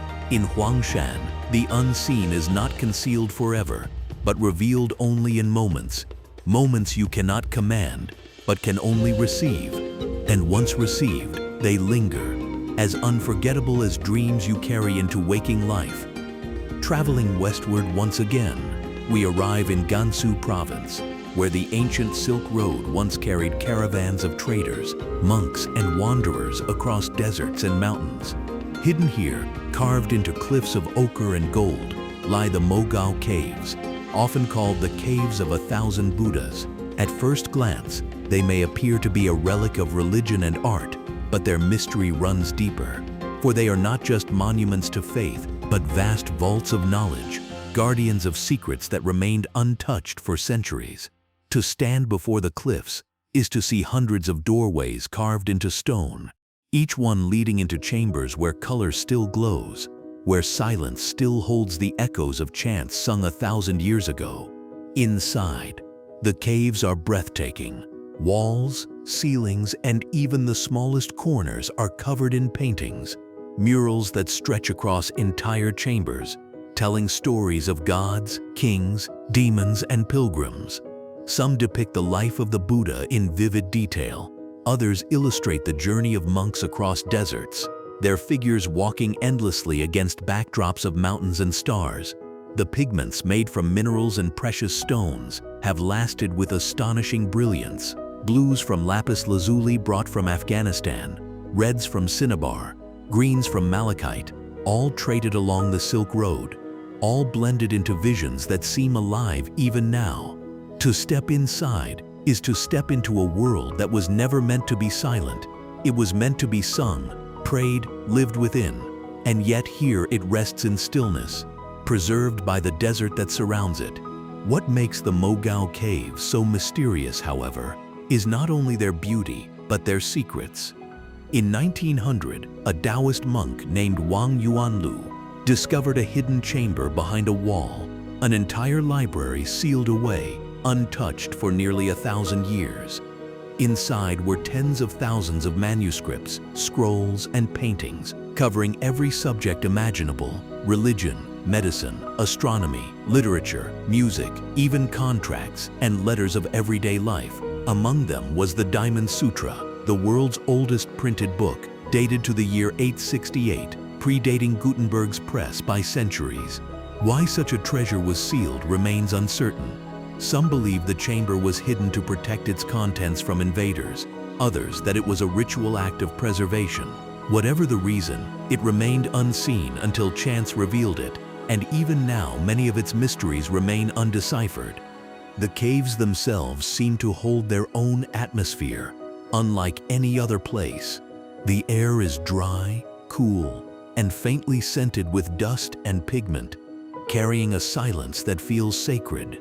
When a lantern flickers against the murals, shadows move across the painted figures, as though they are breathing, as though centuries of prayers still linger in the pigments. Scholars study the caves as archives of history, but for travelers, the feeling is different. It is less about knowledge and more about presence, about standing in a place where countless lives once converged. Monks copying texts by candlelight, artists grinding pigments, pilgrims resting before continuing their journeys westward. Each cave is a chamber of memory, layered with human devotion and the passage of time. Legends tell of guardians that protect the caves, spirits who ensured the murals endured. Locals speak of faint chants heard at night, carried by desert winds through the hollow chambers, even when no one is inside. Rational minds attribute such sounds to wind passing through cracks, but standing in the silent dark of the desert, the idea of voices does not seem impossible. The Mogao caves are not simply art, they are thresholds. They remind us that devotion, belief, and creativity can merge into something larger than themselves, something that endures beyond conquest, beyond empire, beyond even memory itself. As we leave the desert cliffs behind, the image that lingers is one of hidden knowledge, the idea that entire worlds of wisdom and beauty can rest sealed in darkness for 1,000 years, waiting quietly for discovery. The unseen here is not only physical but intellectual, reminding us that mystery often lies not in what is invisible but in what is forgotten, concealed by time until chance or fate allows it to resurface. The Mogao caves whisper that the past is never truly gone. It is only waiting, sealed like a scroll in the earth, ready to astonish the present when it is finally revealed. From the desert caves of Gansu, our path bends south into Guangxi, a land defined not by emptiness but by abundance. Here the earth erupts into shapes so surreal that they hardly seem natural. Towering karst peaks rise abruptly from the flat valleys, their sides sheer and green, their tops lost in veils of mist. Rivers snake lazily between them, their waters reflecting the peaks in rippling symmetry, creating landscapes that seem painted rather than real. This is the Guilin and Yangshuo region, often praised as one of China's most beautiful places, immortalized in countless scroll paintings and poems. Yet beyond the familiar postcards and tourist boats, Guangxi hides corners of its karst kingdom that remain unseen. Caves still unexplored, valleys untouched, and legends that hold more mystery than fact. The caves here are vast and labyrinthine. Some stretch for miles, their ceilings so high that your lantern cannot reach them, their walls glittering with mineral crystals that scatter light like constellations. In certain caverns, underground rivers flow silently, their surfaces so smooth they look like polished stone. Fishermen tell of waters that vanish into holes and reappear miles away, connecting unseen chambers in a network that science has only begun to map. One cavern, so immense it is called the Silver Cave, holds formations that resemble frozen waterfalls, stone curtains, and entire cities of crystal towers. Locals, however, speak of darker places still uncharted, caves where lights fail, compasses spin, and sounds echo in ways that confuse even the most experienced explorers. They say the earth is alive here, breathing in silence, hiding what it does not wish to reveal. The rivers are just as mysterious. The Li River, winding through Yangshuo, is famous for its beauty, but in its quieter stretches, it carries legends that blur the line between myth and reality. Villagers whisper of dragons that once swam its depths, their bodies shaping the very bends of the river. Others speak of ghostly lights that drift above the water on certain nights, vanishing when approached. Scientists explain them as marsh gases, but locals insist they are spirits of ancestors guiding fishermen through the fog. To drift silently on the river at dawn, when mist cloaks the peaks and water mirrors the sky, is to feel the boundary between worlds soften. In those moments, The unseen is not beneath the surface but all around, present in the silence, in the reflection, in the breath of mist that hides more than it reveals. Legends in this region run deep. In one tale, the peaks were once mountains that could walk, giants that roamed until gods froze them in place to create the landscape we see today. Another story tells of lovers who turned to stone rather than be separated, their figures still visible in two facing cliffs. Farmers point to shapes in the peaks, horses, dragons, maidens, and monks, believing that each mountain carries a story, each shadow a memory of what once was. These are not simple metaphors. They are woven into the rhythm of daily life. Children grow up hearing them, travelers carry them away, and the mountains stand as both witnesses and participants in stories too old to trace. What deepens the mystery is the way this land has inspired humans for centuries.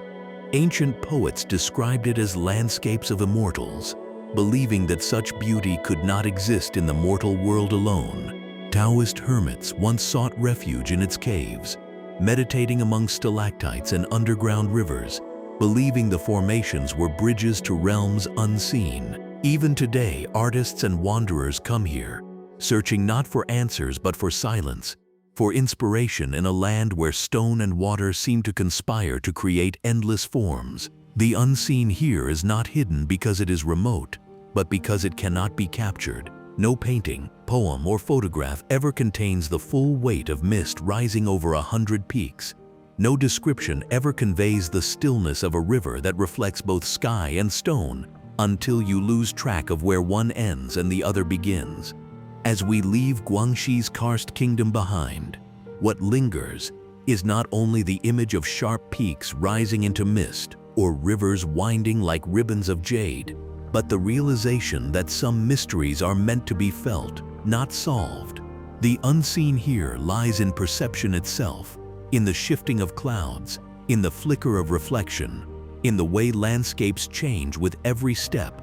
Guangxi reminds us that mystery is not always about what is hidden in darkness, but about what is revealed in glimpses, fleeting, fragile, unforgettable.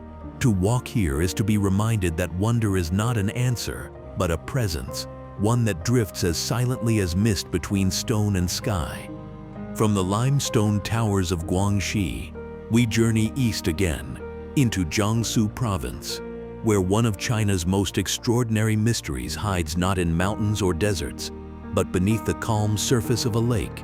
Lake Tai, stretching vast and shallow across the landscape, is known to many for its beauty and for the mist that drifts across its waters at dawn. But what lies below the lake has puzzled scientists and historians for decades.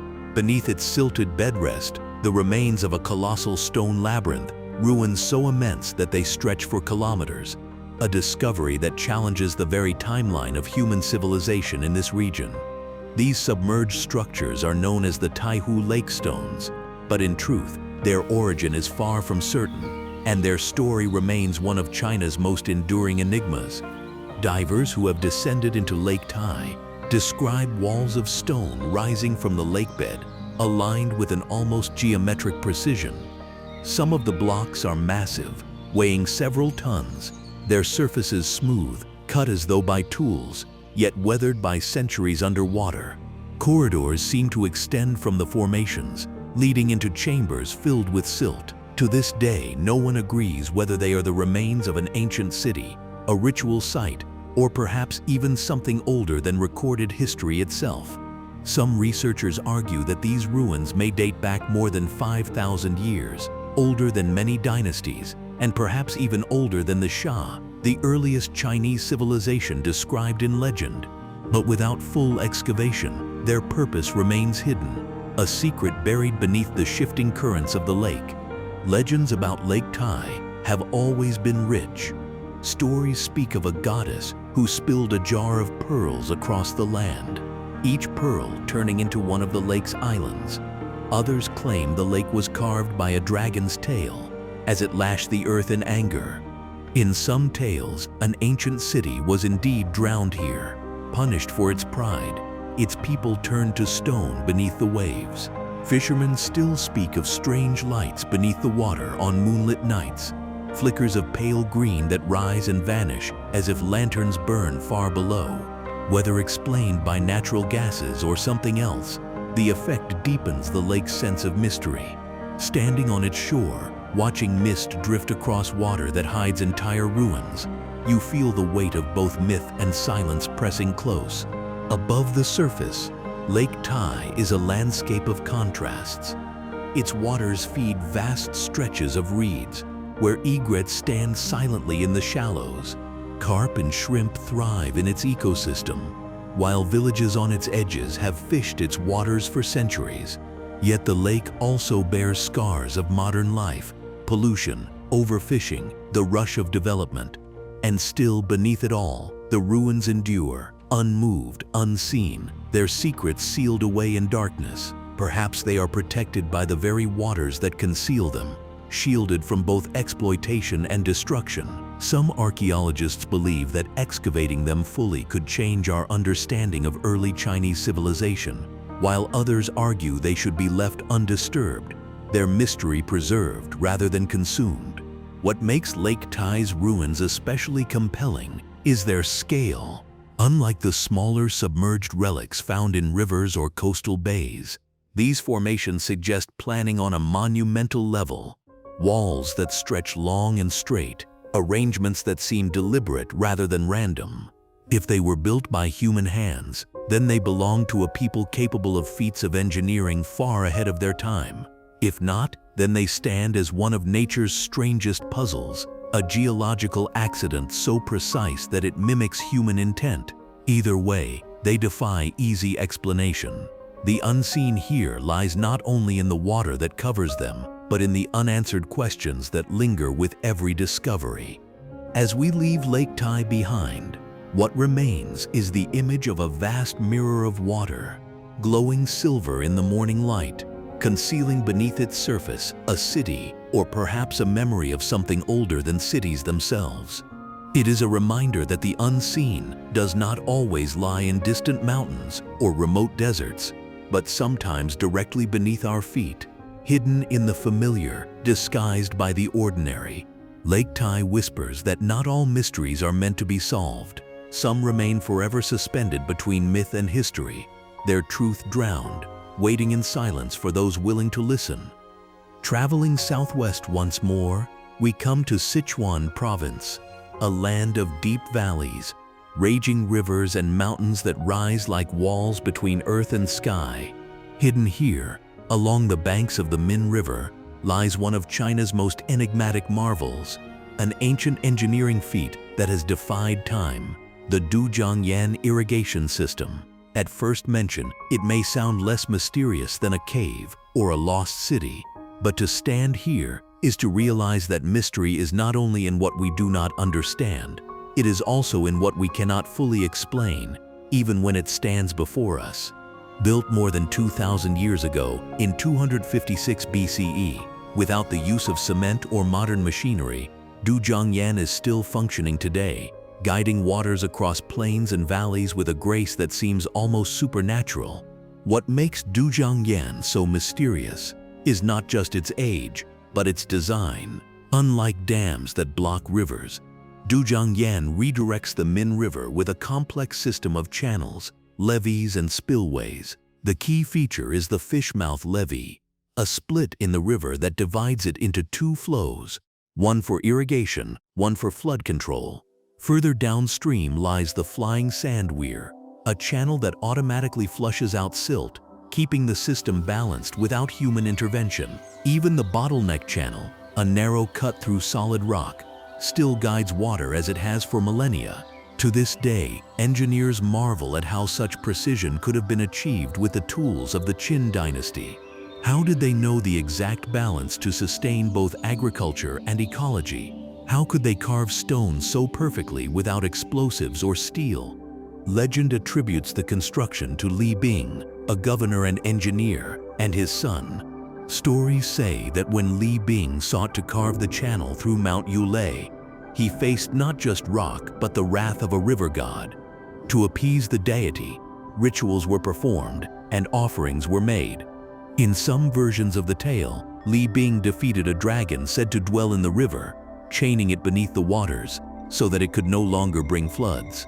Whether myth or memory of human struggle against nature, the story adds another layer to the sight, that what we see as stone and water is also a battlefield of faith and determination. Walking along the channels today, you see water flowing as it has for over 2,000 years, spreading into fields that still feed millions. Farmers nearby speak of it not as a relic, but as part of their daily lives, a system that ensures harvests and protects against disaster. The surrounding landscape is lush, with bamboo groves, tea fields, and villages that have lived in harmony with this water for generations. Yet when you pause and look closer, the mystery returns. The stones of the levees, fitted without mortar, still hold firm. The curves of the channels match the river's natural rhythm with uncanny precision. It feels less like construction and more like revelation, as if the builders discovered the river's secret language and shaped their system to speak with it. The Dujiangyan system has also shaped culture. The dragon-taming temple nearby commemorates Li Bing, and each year festivals honor his spirit, thanking him for taming the river. At these events, dragon dances, incense, and chants fill the air, reminding us that even a feat of engineering is never just practical in China.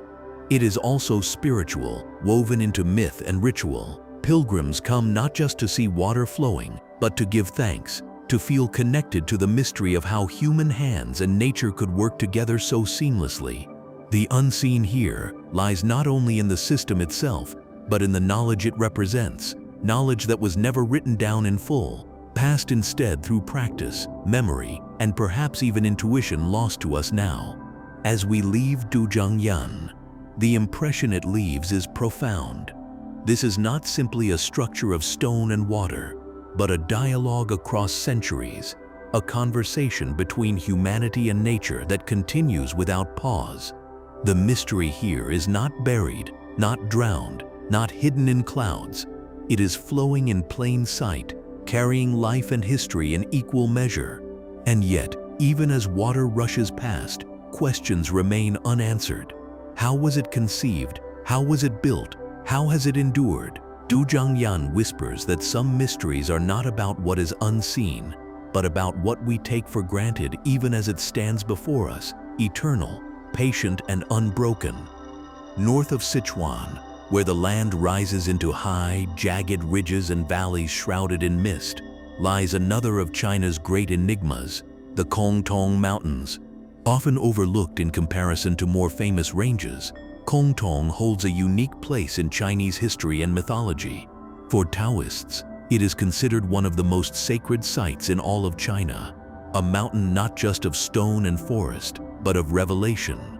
It is here, according to legend, that the Yellow Emperor, the mythical ancestor of the Chinese people, met with Guangxi, an immortal sage, to learn the secrets of the Tao, the way of harmony between heaven and earth. Whether myth or memory, this story casts a veil of mystery over every slope and peak of Kongtong, transforming it from mere mountain into a living scripture of stone. The landscape itself encourages belief in such tales. The peaks rise sharply, many topped with sheer cliffs, their forms softened by pine and cypress that cling to ledges like brushstrokes of green ink. Mist is a constant presence, rolling through valleys, hiding paths, and revealing sudden glimpses of temples perched precariously on cliffsides. These temples, some dating back over 1,000 years, are linked by stairways and winding trails that seem to vanish into clouds. To climb them is not just a physical ascent, but a journey through layers of time and devotion. The walls are adorned with murals of immortals, their colors faded yet still luminous, as if age has not diminished their presence but deepened it. Bells ring softly in the wind, their echoes carrying across ridges as though the mountain itself were chanting. Kongtong has long been associated with immortality. Taoist texts describe it as a place where the barrier between mortal and divine is thin, where sages came to cultivate eternal life. Alchemists once roamed these slopes, gathering herbs and minerals, seeking the elixirs that might defy death. Even today, rare plants grow here, some known for their medicinal value, others whispered to hold hidden powers. The air feels charged with stillness, as if the land itself is breathing in rhythms slower than human perception. Travelers often describe strange sensations, a sense of weightlessness, of heightened awareness, of being watched not by eyes but by presence. Whether born of altitude, silence, or suggestion, the feeling is undeniable. Legends abound of figures who vanished into the mountains, never to return. Some were said to have ascended to immortality, their bodies dissolving into pure spirit. Others became guardians of the peaks, their forms merging with stone or tree. One story tells of a hermit who discovered a hidden cave lined with glowing crystals, where he meditated for decades, his heartbeat slowing until it matched the rhythm of dripping water. When the cave was opened centuries later, only his robes remained, perfectly preserved, as if he had become part of the mountain itself. Such tales are impossible to prove, yet they persist, passed from generation to generation, adding to the aura that clings to Kongtong. Beyond legend, Kongtong is also a record of cultural memory. The Yellow Emperor's meeting with the immortal sage symbolizes the unity of ruler and wisdom, power and guidance. Ancient scholars came here to seek inspiration, their writings weaving the mountain into the fabric of philosophy and governance. Even today, Taoist practitioners make pilgrimages, climbing in silence, meditating in hidden groves, or leaving offerings at shrines half concealed by moss. The mountain does not simply host devotion, it shapes it, bending human faith to match its contours, reminding all who come that mystery cannot be possessed, only approached. As we leave Kongtong, the impression is of a mountain that hides nothing yet reveals everything, if you know how to look. Its peaks and valleys are open to all, yet its meaning remains elusive, shifting like mist. The unseen here is not a hidden city or a buried treasure, but the invisible threads that connect myth to memory, spirit to stone, human to divine. Kongtong teaches that mystery does not always demand answers. Sometimes it demands silence, patience, and reverence. It remains one of China's most sacred unseen places, a mountain not of secrets, but of questions that echo endlessly in the wind. Farther east, in the heart of Zhejiang province, lies a mountain that has carried whispers of mystery for more than 1,000 years, Mount Putuo. Unlike the remote deserts or hidden caves we have journeyed through, Putuo's mystery comes not from being forgotten, but from being a place where the sacred and the earthly coexist in a delicate balance.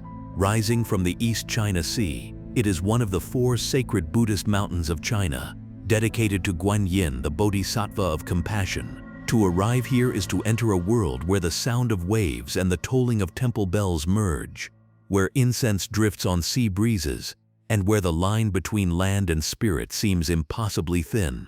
The mountain itself is an island, its slopes draped with forests and dotted with temples that cling to cliffs overlooking the sea.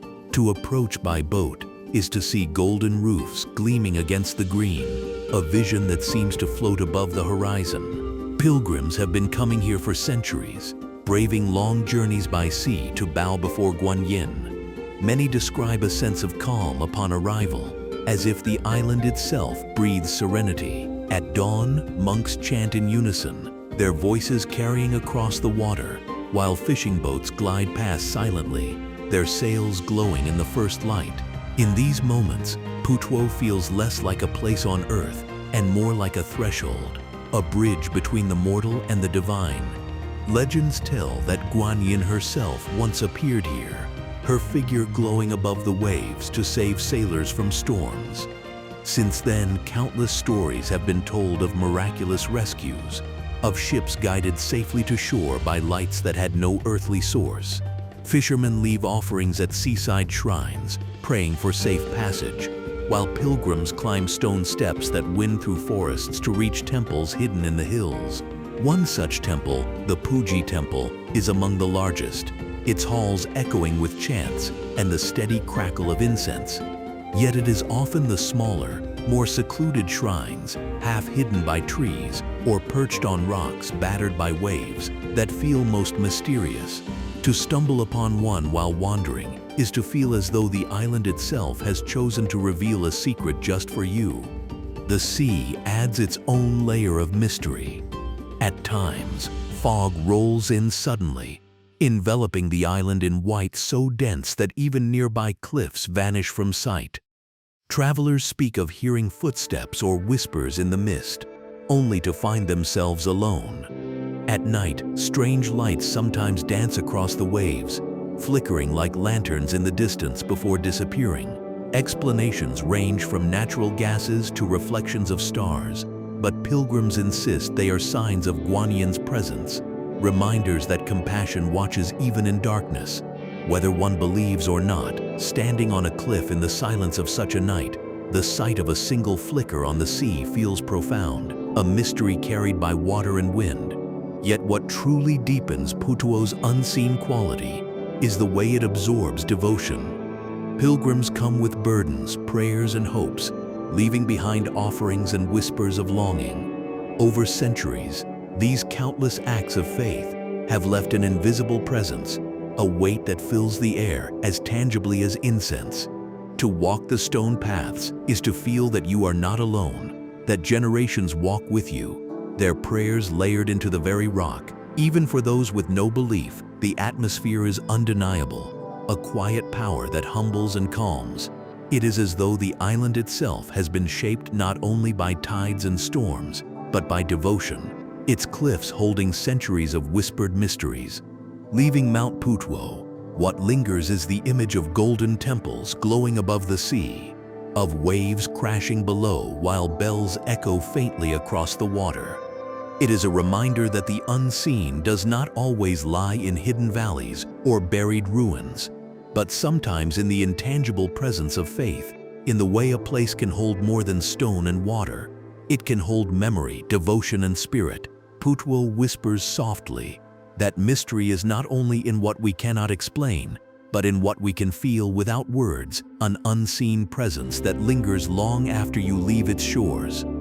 Beyond the sacred island of Putuo, our path bends inland again, toward a region of lakes and forests where history and mystery overlap in unexpected ways. In Hubei province lies Shennongjia, a vast rugged wilderness of dense forests, hidden valleys, and high plateaus cloaked in mist. Unlike the sacred mountains where temples rise above clouds, Shennongjia is wild and untamed, a place where nature itself is the temple. For centuries, locals have spoken of strange creatures in these forests, of ancient spirits that dwell in the valleys, and of mysteries that science has yet to fully explain. To enter Shennongjia is to step into one of China's last true frontiers, a landscape that resists mapping and demands respect. The name Shennongjia carries legend in itself. It is said to be the land of Shennong, the mythical divine farmer who taught humanity how to cultivate crops and identify medicinal plants. According to legend, Shennong wandered these mountains tasting herbs, sacrificing his own body to test which were healing and which were deadly. In one tale, he tasted 70 poisons in a single day before discovering the cure that saved him. The forests here are still home to countless species of rare plants, many used in traditional Chinese medicine. To walk the trails is to breathe in the fragrance of wild herbs and flowers, to see vines coiling up ancient trees, and to feel the presence of a knowledge older than any written text. Shennong's spirit, whether myth or memory, lingers in every leaf. But it is not plants alone that give this wilderness its aura of mystery. For generations, people have reported sightings of a strange creature wandering these forests, a giant human-like figure covered in reddish hair, walking upright, but vanishing into the trees with uncanny speed. Known as the Yeren, or wild man, it is often compared to legends of Bigfoot in the West. Some believe it is a relic hominid, a survivor from prehistoric times. Others see it as a spirit of the forest, elusive by choice. Expeditions have searched for it, footprints have been cast, hair samples collected, yet no conclusive proof has ever been found. And perhaps that is fitting. The Yeren embodies the essence of Shennongjia itself, a mystery that refuses capture, a secret that belongs only to the forest. The landscape deepens the feeling of otherworldliness. Towering peaks rise above valleys so narrow that sunlight touches them only briefly each day. Rivers cut through gorges, their waters foaming white as they crash over rocks, then slowing into pools so clear that you can see fish gliding like shadows beneath. In winter, snow cloaks the mountains, transforming the forest into a silent labyrinth of white and black. In summer, mists roll thick through the trees, muffling sound and turning every step into an act of faith. Travelers describe the uncanny sensation of being watched, of hearing branches crack without seeing movement, of glimpsing figures that vanish when pursued. Science offers explanations, echoes, wildlife, tricks of the light, but the unease remains. Shennongjia is a place where the forest itself feels alive, aware, and perhaps unwilling to reveal all of its secrets. The biodiversity here is staggering. Golden snub-nosed monkeys leap between treetops, their faces glowing like pale masks in the shadows. Black bears roam the valleys, while clouded leopards move unseen through the undergrowth. Rare plants flourish, some found nowhere else in the world. Researchers describe it as a living museum of ancient species, a fragment of primeval forest that has survived while others vanished. Yet for locals, the forest is not just a sanctuary of life, but a realm of spirits. Shrines tucked into clearings bear offerings of fruit and incense, placed by villagers who believe the mountains must be respected, their guardians appeased. To ignore these traditions is to risk misfortune, for the forest does not forgive arrogance. As we leave Shennongjia, what lingers is the feeling of uncertainty. Not fear, but humility. The knowledge that even in an age of satellites and science, places remain that cannot be fully explained, where myths live alongside biology, and where the unseen walks freely, untroubled by proof. Shennongjia reminds us that mystery is not always about the past, not always about ruins or lost cities. Sometimes it is about the present, about landscapes that continue to resist, to withhold, to remain wild. The unseen here is the forest itself, vast and vigilant, carrying secrets that may never be revealed, and perhaps should never be. From the misty forests of Shennongjia, our journey carries us farther north, into a landscape carved by water and time, the Hukou waterfall of the Yellow River. While waterfalls are found across the world, Hukou is unlike any other. It is not wide and graceful like those that spill in silver sheets, nor hidden in the jungles like secret veils of water. Hukou is raw, thunderous, and filled with power that defies comprehension. It is the only yellow waterfall on Earth, a churning cauldron where the mighty Yellow River, wide as a sea, suddenly narrows into a gorge no wider than a city street. The water roars through this funnel with unstoppable force, exploding downward in a furious cascade. To stand before it is to confront the living heart of China itself, for the Yellow River is more than a river. It is the cradle of Chinese civilization, both giver of life and harbinger of destruction. The sight is overwhelming. The water, heavy with Loess soil carried from the plateau upstream, crashes in hues of golden brown, frothing like liquid fire. It plummets with a sound so deep it rattles your chest, a constant thunder that drowns out all thought. Mist rises in thick clouds, catching sunlight in sudden rainbows, while the ground beneath your feet trembles faintly with the river's fury. Locals say that the name Hukou, meaning mouth of a teapot, comes from the way the water pours through the narrow gorge like liquid from a spout. But standing here, the image feels far too gentle. This is not a teapot pouring. It is the earth itself opening its mouth, releasing the roar of ages. Legends surround Hukou. One story tells of a dragon chained beneath the river, its struggles causing the furious torrent. Another speaks of ancient heroes who carved the channel with their swords to tame the river's floods, leaving behind the narrow gorge as proof of their triumph. For the people who have lived along the Yellow River for millennia, Hukou has always embodied both awe and fear. It is said that if you stare too long into its churning waters, you will hear voices, whispers carried by the river, the cries of those it has claimed over centuries of floods. Whether imagination or echo, the effect is undeniable. The waterfall feels alive, as though it remembers every soul ever lost to its depths. Scientists, of course, study Hukou with precision. They explain how the narrowing of the riverbed amplifies speed and pressure, how the Loess sediment colors the water, how erosion continues to shape the gorge. Yet even in their descriptions, the mystery persists. For thousands of years, the Yellow River has shifted course across the plains, flooding entire regions, swallowing villages, and reshaping history. It is called China's sorrow for the devastation it has caused. Yet here at Hukou, its sorrow transforms into something sublime, something that both terrifies and compels. To see it is to feel small, to realize that no matter how advanced human engineering becomes, there are forces in nature that remain untamable, forever commanding reverence.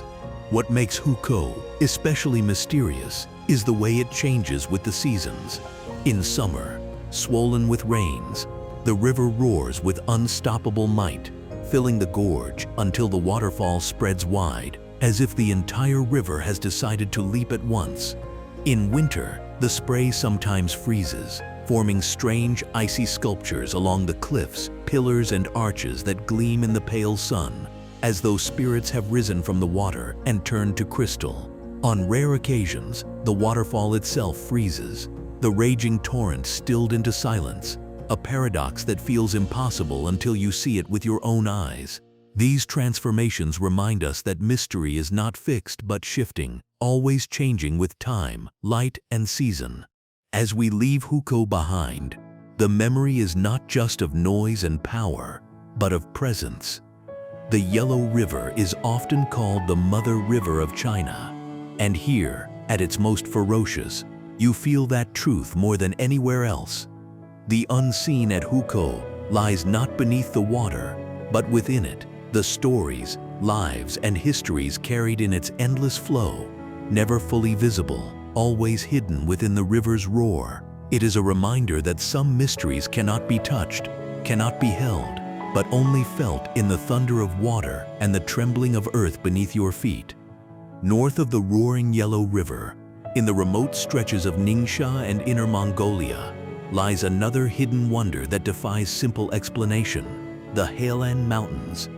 Rising starkly from the desert plains, these ridges of stone are not particularly tall, yet they hold within them one of the most mysterious archives of ancient human expression in all of China. Scattered across cliffs and boulders, etched into stone that has endured for thousands of years, are tens of thousands of rock carvings, petroglyphs depicting scenes of hunting, rituals, spirits, and creatures both real and imagined.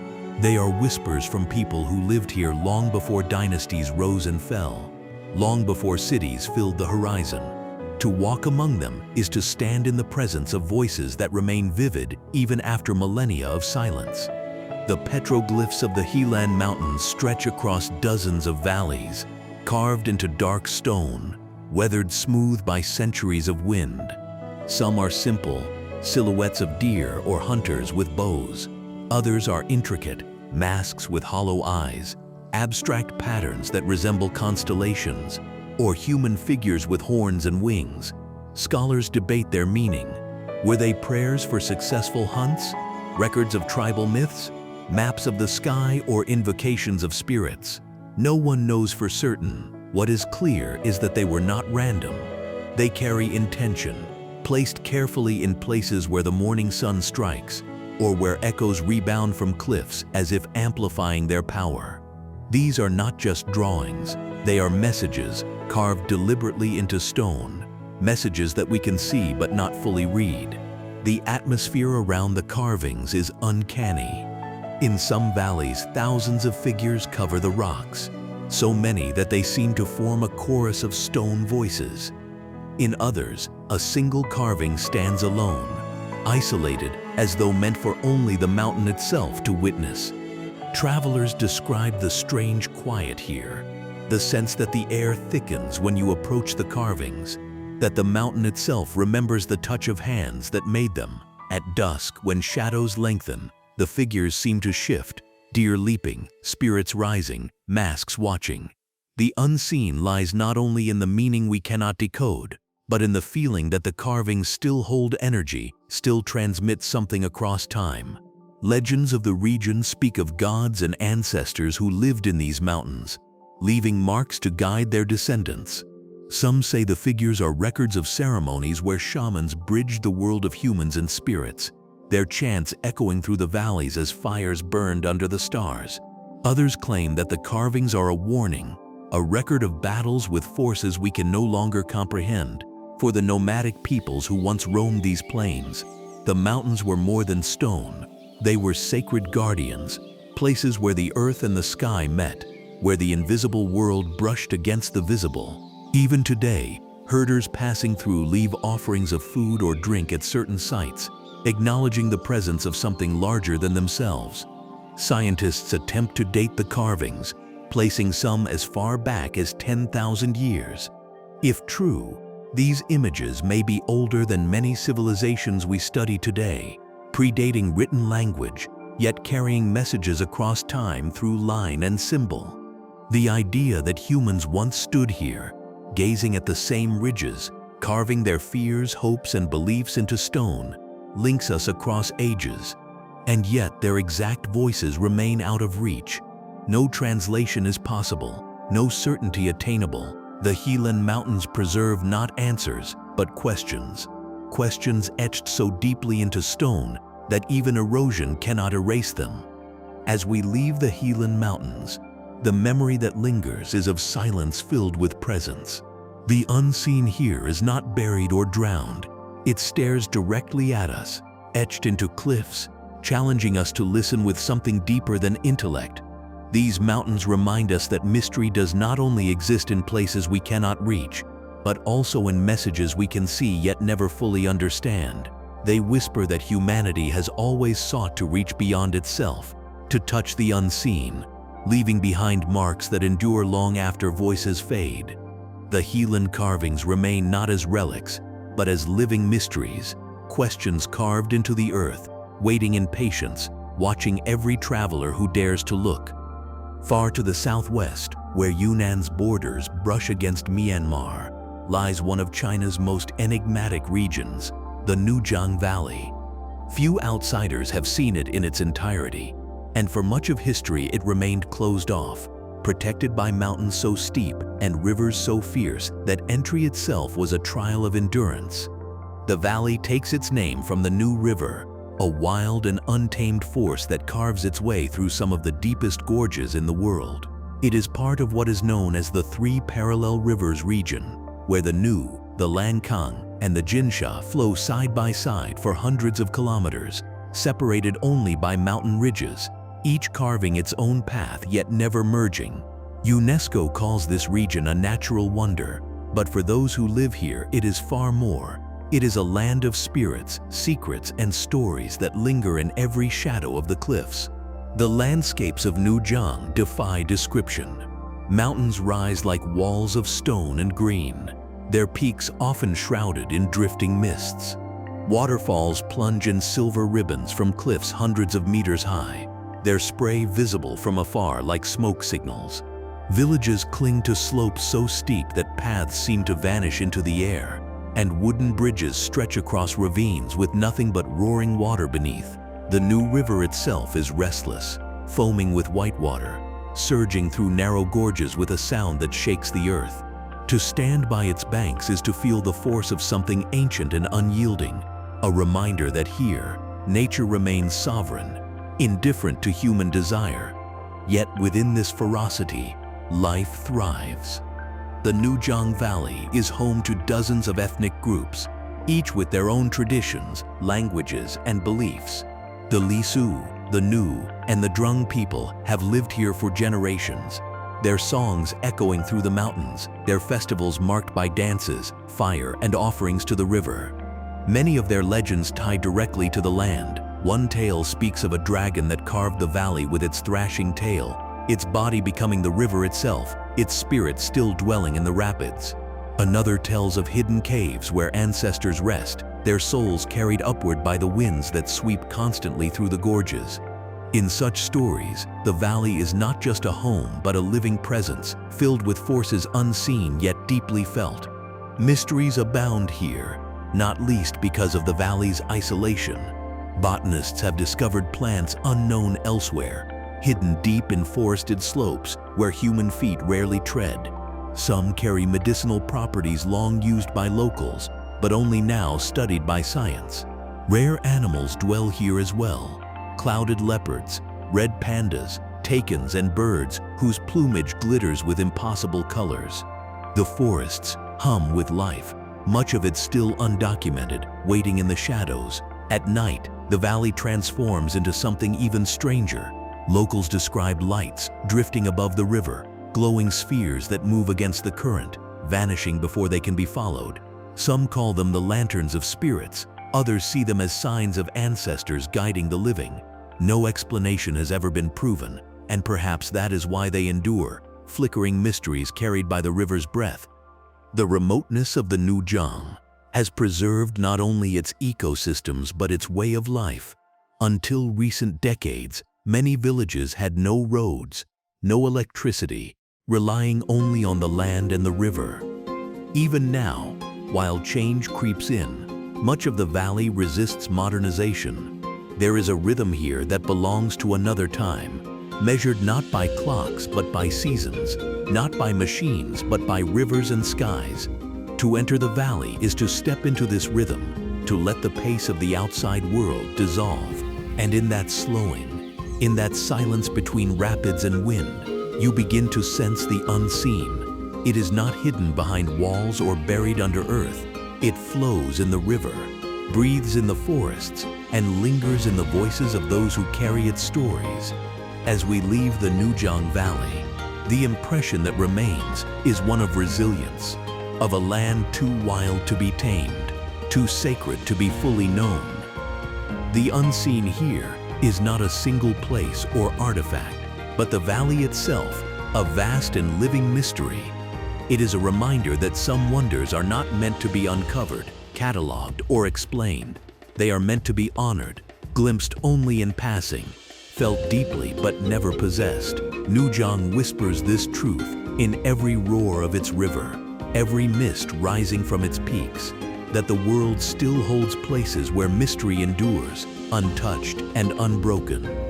Our journey, which began in the mist-shrouded mountains and hidden valleys of China, now draws toward its end. And yet, standing here, reflecting on the places we have wandered, it feels less like a conclusion and more like a circle, much like the earth itself, always moving, always carrying mysteries that remain unseen. From deserts where sand swallows entire civilizations, to caves vast enough to hold their own storms, to rivers that roar like the voices of gods. Every hidden corner of this land has reminded us that mystery is not a rarity, but a constant presence. The unseen is everywhere. It breathes in the forests. It lingers in the stones. It flows in rivers and whispers in the wind. What we have uncovered are not answers but questions, each one pulling us deeper into wonder. As I think back on this journey, images flood in. The karst caves of Guangxi, where swallows vanish into endless dark. The lakes of Jujigo glowing with impossible colors. The frozen silence of the Taklamakan swallowing whole cities. The snow peaks of Tibet glowing pink against the dawn. Each of these places, so different, shares something deeper. They resist possession. You cannot take them with you, not in photographs, not in memory alone. They remain, unmoved, unchanged, waiting for those who will approach with patience. Perhaps that is why they endure as mysteries, not because they are unreachable, but because they reveal themselves only in fragments, offering glimpses and then vanishing back into silence. Legends and science have walked side by side through this journey. We have heard of dragons shaping rivers, of spirits glowing on lakes, of immortals who vanished into mountains. At the same time, we have traced minerals that color lakes, sediments that shape landscapes, and engineering feats that defy explanation even in modern terms. But rather than conflict, these perspectives seem to complement one another. Myth gives voice to awe, while science gives it form. Together they remind us that to live in this world is to be surrounded by wonder that is both explainable and inexplicable. The unseen is not diminished when understood. It simply shifts shape, reminding us that there is always more than we know. And then there is the human heart, the way these places live, not just in landscapes but in people. The Hani carving terraces into mountainsides, turning agriculture into art. The Tibetans circling sacred peaks in endless devotion. The herders of Inner Mongolia, leaving offerings at stone statues weathered by 1,000 years. The families living in Fujian's Tulu, their lives bound together in circles of earth. The unseen is not only out there, in forests and caves, it is also here, in traditions, in memories, in the invisible threads that connect people to the land they call home. Without these lives, without their stories, the landscapes would be beautiful but silent. With them, they become alive, layered with meaning, carrying echoes that endure across generations. Perhaps the greatest truth of this journey is that mystery itself is necessary. In a world that seeks to map every valley, measure every peak, and photograph every horizon, mystery is what keeps wonder alive. If everything were known, if every secret were uncovered, what would remain for the heart to seek? China's unseen wonders remind us that the unknown is not something to fear, but something to treasure. It humbles us, reminding us that we are part of a world infinitely larger than ourselves. It inspires us, drawing us to keep walking, keep searching, keep asking. And it comforts us, because in mystery, there is always possibility, always something beyond the horizon, always something waiting to be discovered. As we close this journey together, I want you to remember that the unseen is not confined to distant places or ancient legends. It exists all around us, in the quiet corners we pass without notice, in the depths of forests we have not walked, in the eyes of strangers whose stories we have not heard. The unseen is an invitation to slow down, to look closer, to listen. And in that act of listening, of pausing long enough to notice, the world reveals itself as endlessly mysterious. That is the promise of journeys like this. Not to solve, but to awaken, not to conquer, but to connect. So now, as the mists close once more around mountains, as the rivers return to their silence, and as lanterns fade on distant lakes, we leave these hidden wonders where they belong, in the care of time, of nature, of spirit. They do not need us to witness them to endure, but we need them. We need places that remind us of wonder, that teach us humility, that give us the courage to keep searching for what lies beyond the familiar. This has been Unseen China, and though this journey ends here, the unseen remains, waiting, whispering, reminding us that the world still holds more mysteries than we can ever know.